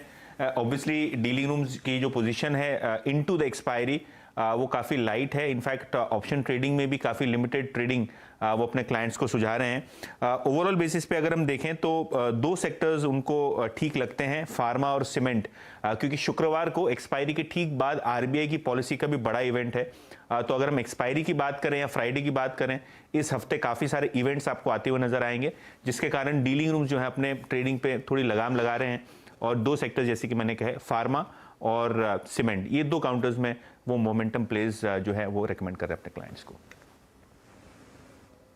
तो फार्मा और सीमेंट में यहाँ पर सबसे ज्यादा एक्शन बनता हुआ। चलिए कुछ फार्मा ट्रेड्स आपकी स्क्रीन पर लेकर आते हैं जहां पर अच्छा खासा मोमेंटम है। शुक्रिया यतिन इस अपडेट के लिए। थोड़ा सा ट्रैक शिफ्ट करते हैं, पेंट से आगे अब फार्मा की तरफ बढ़ेंगे। एक तो आप ध्यान दीजिएगा सन और डॉक्टर रेड्डीज पर, क्योंकि ये दोनों सबसे ज्यादा एक्टिव है वायदे में। अगर आप इंडेक्स हेवी वेट्स की बात करें, लुपिन और ग्लेनमार्क में भी आज हमने देखा है साइजेबल तेजी बनती हुई दिखाई दी है। समित, वेरी क्विकली, अगर फार्मा में इस समय एक्सपोजर लेना है, क्या आप इन दिग्गजों में ज्यादा प्रेफर कर रहे हैं ट्रेड? आपका सन फार्मा, डॉक्टर रेड्डीज जो निफ्टी का हिस्सा है, या फिर मिड कैप्स में कोई विकल्प है? देखिए, यहाँ पे डिवीज काफी एक प्रॉमिसिंग चार्ट स्ट्रक्चर दिखा रहा है। हालांकि ओवरऑल ये हम देखें तो अंडर परफॉर्मिंग स्टॉक रहा है with in the space, but last 1-2 हफ्ते से थोड़ा लो लेवल्स पे ये स्टॉक में एक्यूमुलेशन के इंडिकेशंस आ रहे हैं। अभी भी ऐसे कुछ उसमें ब्रेकआउट कंफर्म हुआ नहीं है, बट हमें लगता है कि ये स्टॉक में एक अच्छी चाल आगे जाके आ सकती है, तो इसलिए हम डेफिनेटली इसको वॉच कर रहे हैं। तो हमें लगता है कि डिवीज लैब में एक अच्छा ट्रेड सेटअप भी मिल सकता है जैसे ये स्टॉक 3720 का लेवल ब्रेक करता है। तो 3720 के ऊपर आपको एक मोमेंटम ट्रेड मिलेगा और फिर 3800 3850 के लेवल्स इसके अच्छे खासे ओपन अप हो सकते हैं।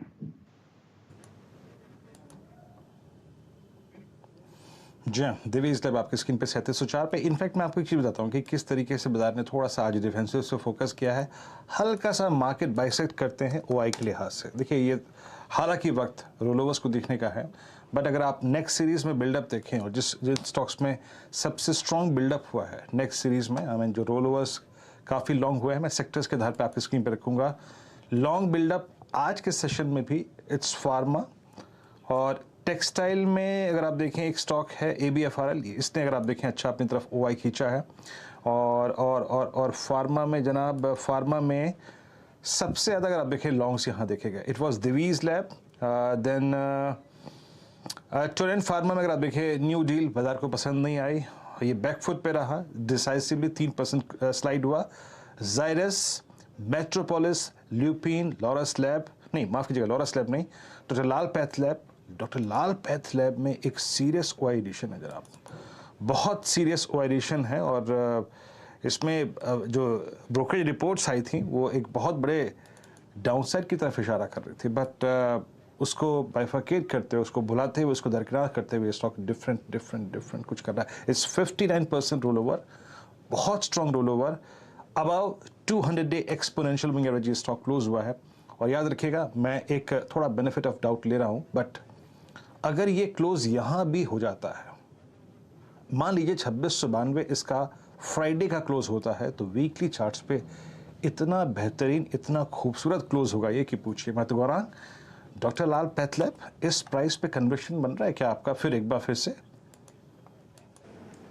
वीरेंद्र, कन्विक्शन तो बनता है, लेकिन जिस तरीके से माहौल है उसको ध्यान में रखते हुए मेरे ख्याल से थोड़ा इंतजार करना चाहिए। मेरे कहने का तात्पर्य ये है कि थोड़ा जोखिम भरा है जो स्तर हम मौजूदा देख रहे हैं। अगर आपको ये 2550 के आसपास मिल जाता है, क्योंकि माहौल भी दुरुस्त नहीं है, बाजार में गिरावट का माहौल है, तो निचले स्तर पर मेरे ख्याल से अगर आप यहाँ पर निवेश करते हैं तो ये ज्यादा उचित होगा। ये इसलिए भी मैं कह रहा हूँ क्योंकि जो हमने लक्ष्य साधे थे इसके ऊपर, इस मौजूदा स्तर पर मेरे ख्याल से रिस्क रिवॉर्ड फेवरेबल नहीं बनता है।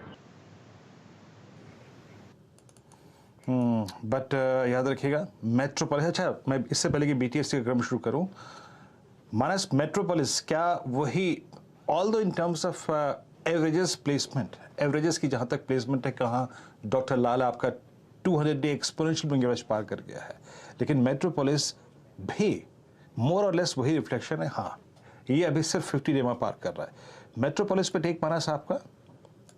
देखिए पॉजिटिव मूव, बुलिश एक ट्रेंड देखने को मिल सकता है, क्योंकि पहले से हम काफी समय से स्टॉक में अंडर परफॉर्मेंस देख रहे हैं, लेकिन अब कहीं ना कहीं ऐसा लगता है कि 1350 के आसपास एक शॉर्ट टर्म बॉटम बन गया है। प्राइस ब्रेकआउट 1511 के ऊपर ऑलरेडी हमने देख लिया है।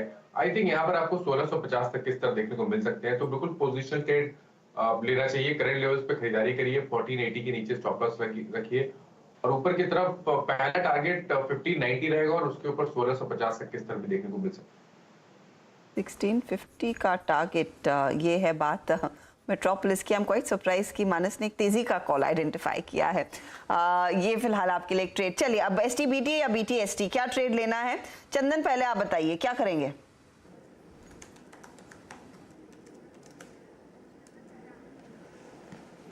देखिए काफ़ी सिलेक्टिव ट्रेड है और मैं ये काउंटर BTST के तौर पे जाऊंगा, लिबर्टी सूस। हालांकि स्टॉक चल चुका है, अब ऑलरेडी उसमें गुंजाइश नहीं बची है, तो मैं यहाँ पे फोकस करूंगा AU बैंक पे। AU बैंक पे बिकवाली की सलाह देंगे। हमने अभी बंधन बैंक पे बिकवाली की बात की, काफ़ी बैंक्स यहाँ पे वीक हो रहे हैं। AU बैंक्स में यहाँ पे बड़े लॉन्ग लिक्विडेशन हो रहे हैं, लॉन्ग्स के रोल ओवर्स भी यहाँ पे नेगेटिव हो रहे हैं। 4 वीक में बड़ा डेंट देखने को मिल रहा है। इस वीक में लगभग 10% गिरा है, वॉल्यूम वेटेज एवरेज वीकली के नीचे है, तो एक्सपायरी के चलते यहाँ पे और सेलिंग प्रेशर रहेगा। 591 का रेजिस्टेंस है, नीचे में लगभग 565 तक के डाउन साइड ओपन हो रहे हैं। साइड खोल रहे हैं AU स्मॉल फाइनेंस बैंक का सेल साइड का ट्रेड। तो STBT आ चुका है चंदन की तरफ से। समित आप बताइए क्या ट्रेड लेंगे, STBT या BTST? BTST होगा। यूनाइटेड ब्रूवरीज UBL स्टॉक में आज अच्छा खासा ट्रैक्शन हम देख रहे हैं, आउट परफॉर्मेंस है, तो यहाँ से एटलीस्ट जो उसके रीसेंट हाइज बने हैं 725 वहां तक तो ये रिटेस्ट कर सकता है, तो इसलिए BTST कैंडिडेट अच्छा ये बन रहा है, जिसमें वॉल्यूम के साथ आज खरीदारी आ चुकी है। तो 1770 के 1670 इनफैक्ट के स्टॉप लॉस से ये बाय किया सकता है और 1725 का इसका टारगेट होगा। 1725 के टारगेट के लिए मौका UBL में। इनफैक्ट अभी मेरी नजर भी गई थी, UBL में अचानक तेजी बढ़ती हुई दिखाई दे रही है।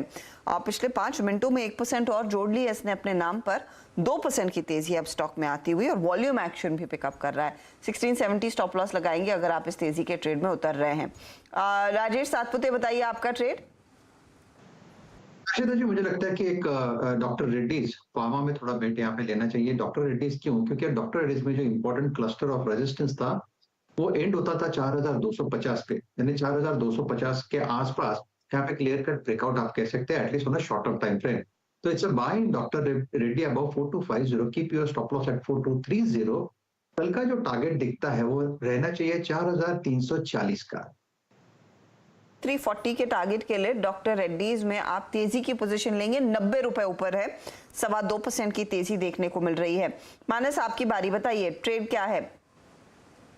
देखिए बैंकिंग क्षेत्र से, देखिए अभी तक तो PSU बैंकिंग में हमें बहुत वीकनेस नहीं देखने को मिली। हालांकि मैंने कल कैनरा बैंक की बात की थी और शायद मॉर्निंग में PNB की भी बात की थी, और अब स्टेट बैंक ऑफ इंडिया पे ध्यान दीजिए, क्योंकि स्टेट बैंक ऑफ इंडिया पिछले 2 दिनों से 50 डे मूविंग एवरेज पे सपोर्ट ले रहा था, बट फाइनली ये सपोर्ट ब्रेक हुआ है, वहां पर काफी बेहतर वॉल्यूम देखने को मिले हैं, तो ये फ्रेश ब्रेकडाउन है और अब आपको 500 रुपए तक के भाव देखने को मिल जाएंगे। तो स्टेट बैंक ऑफ इंडिया पे बिकवाली करनी है, 536 रुपए का स्टॉप लॉस लगाइए। अक्टूबर का 520 का पुट ऑप्शन भी ले सकते हैं, 16 रुपए के आसपास ट्रेड हो रहा है, यहाँ पर 9 रुपए के स्टॉप लॉस से खरीदारी करिए 30 रुपए के टारगेट के लिए। फिलहाल आपके लिए ट्रेड मंदी की तरफ ही है। स्टेट बैंक ऑफ इंडिया 2.5% के नुकसान पर, तो क्लियरली पोजीशंस तेजी से कटती हुई 500 का टारगेट रहेगा अगर आप फ्यूचर्स में शॉर्ट करें। 16842 हो चुका है निफ्टी का ताज़ा स्तर, 16825 याद रखिएगा डे लो था, तो डे लो के काफ़ी करीब हम आते हुए क्लियरली वो स्लाइड देखने को मिल रहा है, प्रेशर हल्का हल्का बढ़ता हुआ। और निफ्टी बैंक इनफैक्ट फ्रेश लोज पर है आज के लिए, 37,715 का लेवल इसने अभी दिखाया। जो लास्ट हम मैं एटलीस्ट जो मैं लिख कर आई थी जो डे लो था 2 बजे तक 37,825 था और इस समय 37,715 तक का लो इसने छुआ है। तो प्रीवियस लो से 100 पॉइंट और नीचे हम ट्रेड करते हुए। मिड कैप इंडेक्स आपकी स्क्रीन पर आ जाएगा। निफ्टी बैंक दिन की ऊंचाई से जो 38,363 के आसपास का था वहां से 650 पॉइंट टूट चुका है। अब मिड कैप इंडेक्स स्क्रीन पर आपको 100 पॉइंट की गिरावट देखने को मिलेगी, लेकिन ये भी अपने दिन के हाई से काफी ज्यादा प्रेशर दिखा रहा है। तो क्लियरली वो बिकवाली की पोजीशंस माउंट होती हुई और हर टिक के साथ यहाँ पर स्थिति थोड़ी थोड़ी और नरम होती दिखाई दे रही है। क्या कोई फ्रेश बिकवाली डाउ फ्यूचर्स में देख, डाउ फ्यूचर्स 270 पॉइंट नीचे लेकर आइए प्लीज। लास्ट जब हमने देखा था 194 अंकों की गिरावट थी, 270 पॉइंट का करेक्शन डाउ फ्यूचर्स में आ गया है। उसी का सीधा रिफ्लेक्शन है। आज भारत के इंटरनल्स नहीं देख रहा है, कोई देख रहा है कि डाउ फ्यूचर्स कितना टूट रहा है और फिर अपनी पोजीशन अनवाइंड कर रहा है। और ये पोजीशंस तेजी से अनवाइंड होना इनफैक्ट कल के लिए और भी पेचीदा स्थिति उभर कर खड़ा करेगा, क्योंकि कल एक्सपायरी का दिन है। तो ज्यादा मंदी के तरफ के ट्रेड्स क्लियरली आज से कल में लेकर जा रहे हैं लोग। और 175 अंकों की गिरावट नैस्डैक फ्यूचर्स पर, 270 अंकों का नुकसान डाउ फ्यूचर्स पर। क्या डॉलर इंडेक्स है हमारे पास ताजा आंकड़ा? जो लास्ट हमने देखा था वो 114.50 के आसपास दिखाई दिया था, वो भी दिखा दीजिएगा प्लीज। वहां पर स्थिति क्या है? 114.73। तो क्लियरली डॉलर इंडेक्स बढ़ता हुआ, करेंसी घटती हुई, करेंसी का हाल भी लेकर आते हैं। 81.93 तो हमने स्क्रीन पर आज देख ही लिया, 81.92 उसी के आसपास है, ज्यादा कुछ अंतर नहीं। मामला बिगड़ गया वीरू क्लोजिंग तक। जी हाँ, देखिए हर्षिता, इसमें कोई तरह, देखिए हर्षिता, आज सुबह का जब अगर आप इंस्टीट्यूशनल फिगर देखते ना तो दो चीज़ें थी कि डीआईज हर सेलिंग को डिफेंड करने की कोशिश करेंगे। मतलब क्या है कि डीआईज का पैसा आ रहा है। Yesterday, day before yesterday in fact उन्होंने मैच कर ली थी एफआईज की सेलिंग की फिगर को। तो इंट्राडे में आपको पुलबैक्स मिलेंगे, बट जब तक कॉल राइटर के कन्विक्शन जोन वॉलेट नहीं होते आपको सेल रखना है। क्या था हमारी 2 बजे की approach? It's a clear cut sell sell sell. बस अपने ट्रेड्स को आप जब कोई पॉइंट आता है तो प्लीज चेक कर लीजिए। और हर्षदा, आपने 16848 पर अपने 200 डे एक्सपोनेंशियल मूविंग एवरेज को आज क्लोजिंग बेसिस पे, अगर ये क्लोजिंग यहाँ पे आती है, आई मीन लेट्स अज्यूम 6848 पे आती है, तो पोस्ट 27 जुलाई आप अपना क्लोज देंगे 200 डे एक्सपोनेंशियल मूविंग एवरेज के नीचे। तो एफआईएस की प्लेसमेंट बहुत नेगेटिव है, बहुत नेगेटिव है, बहुत नेगेटिव है।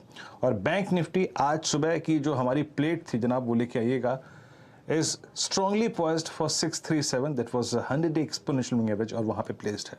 अब इस मतलब अगर आप निफ्टी का पूछें हर्षिता, तो एक लेवल सबसे इंपॉर्टेंट होगा कल के लिए, बट मेरे ख्याल से जिस प्रकार से डाउ फ्यूचर्स ट्रेड कर रहे हैं, अगर वास्तविकता में डाउ यहाँ पे क्लोज हुआ तो उसका कोई मीनिंग नहीं रह जाएगा। अब आपका वीकली चार्ट्स पे जो कि फॉर्म होंगे परसों, उस पर एक लेवल आता है, that is 50 week exponential moving average, वो है करीब 16,783। मेरे ख्याल से शायद वो भी कल वॉलेट हो जाएगा अगर डाउ इस प्रकार का रहा। तो डेटा काफ़ी ख़राब है, इंस्टीट्यूशनल फिगर्स काफ़ी ख़राब हैं, और ये क्लोजिंग एग्जैक्टली उसके मुताबिक 27 जुलाई के बाद एक बार फिर से आप 200 डे एक्सपोनेंशियल मूविंग एवरेज के नीचे क्लोज होते हुए। एक बार आइए ओआई के दृष्टिकोण से देखते हैं कि आज क्या हुआ, किन स्पेसेस में सबसे ज़्यादा शॉर्ट और लॉन्ग क्रिएट हुए। Let's bring bank Nifty the culprit for the day. और आज अगर आप देखें तो ये 100 डेमा के आसपास क्लोज होता हुआ।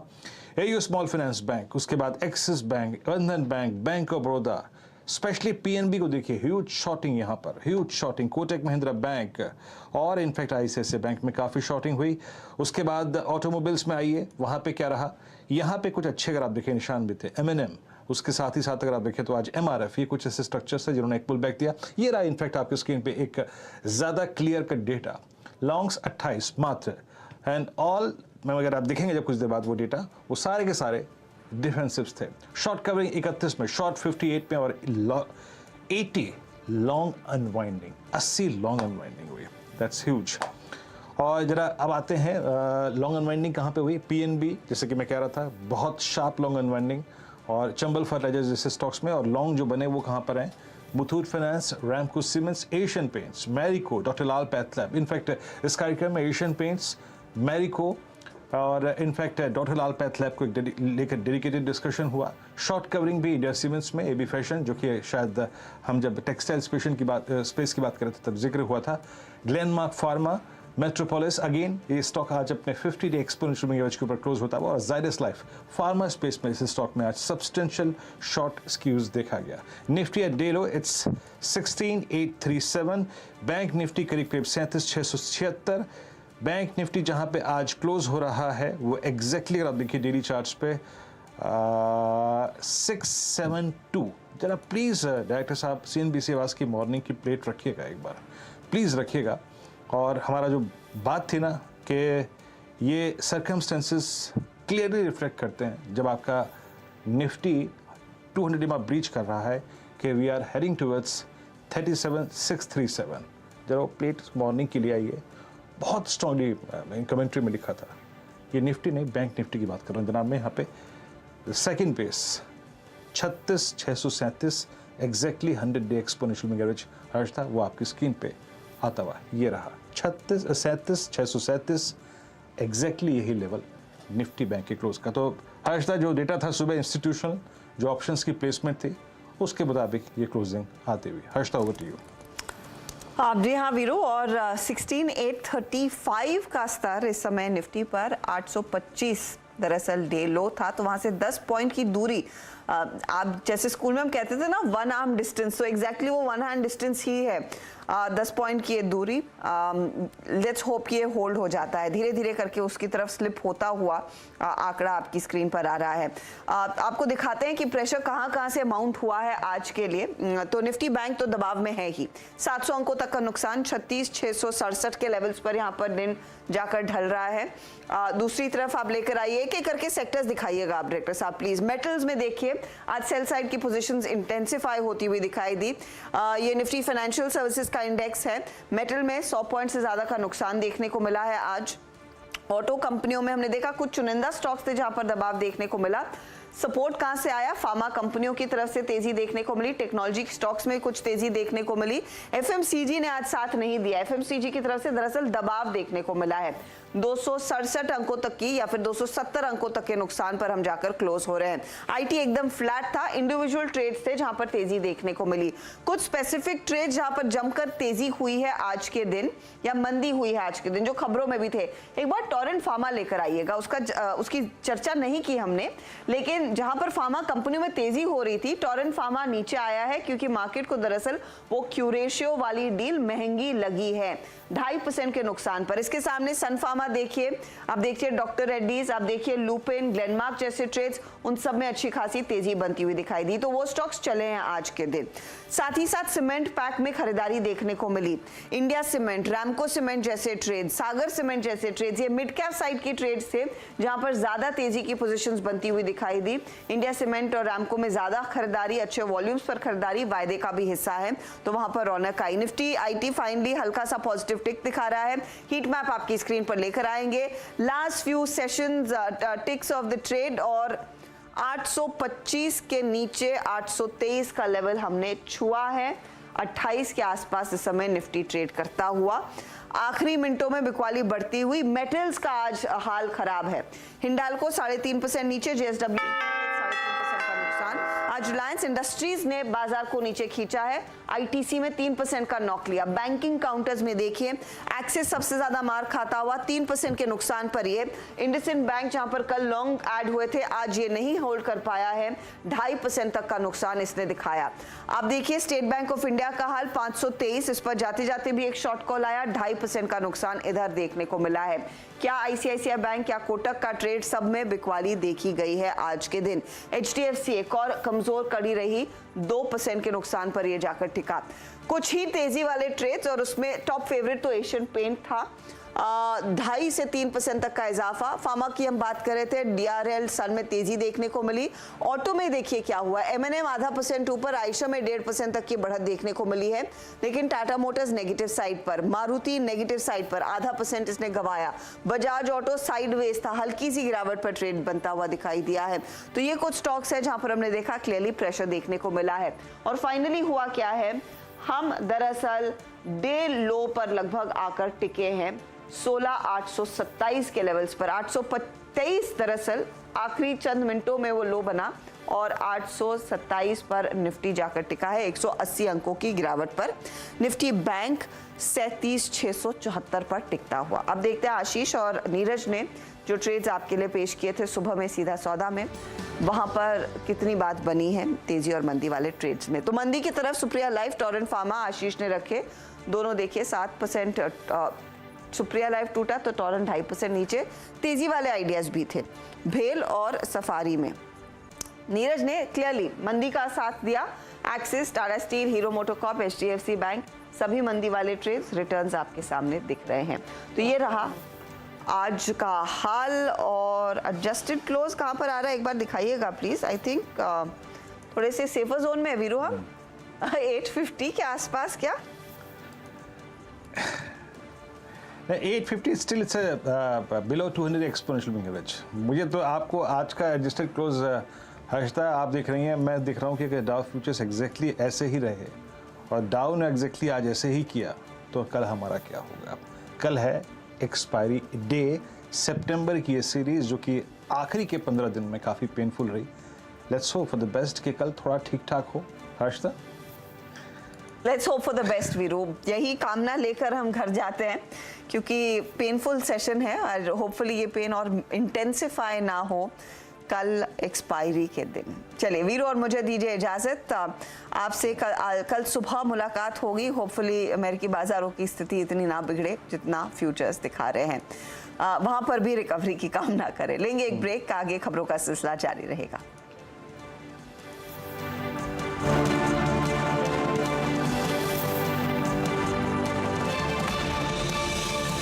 Mongia Steel presents Majboot Stocks of the Day.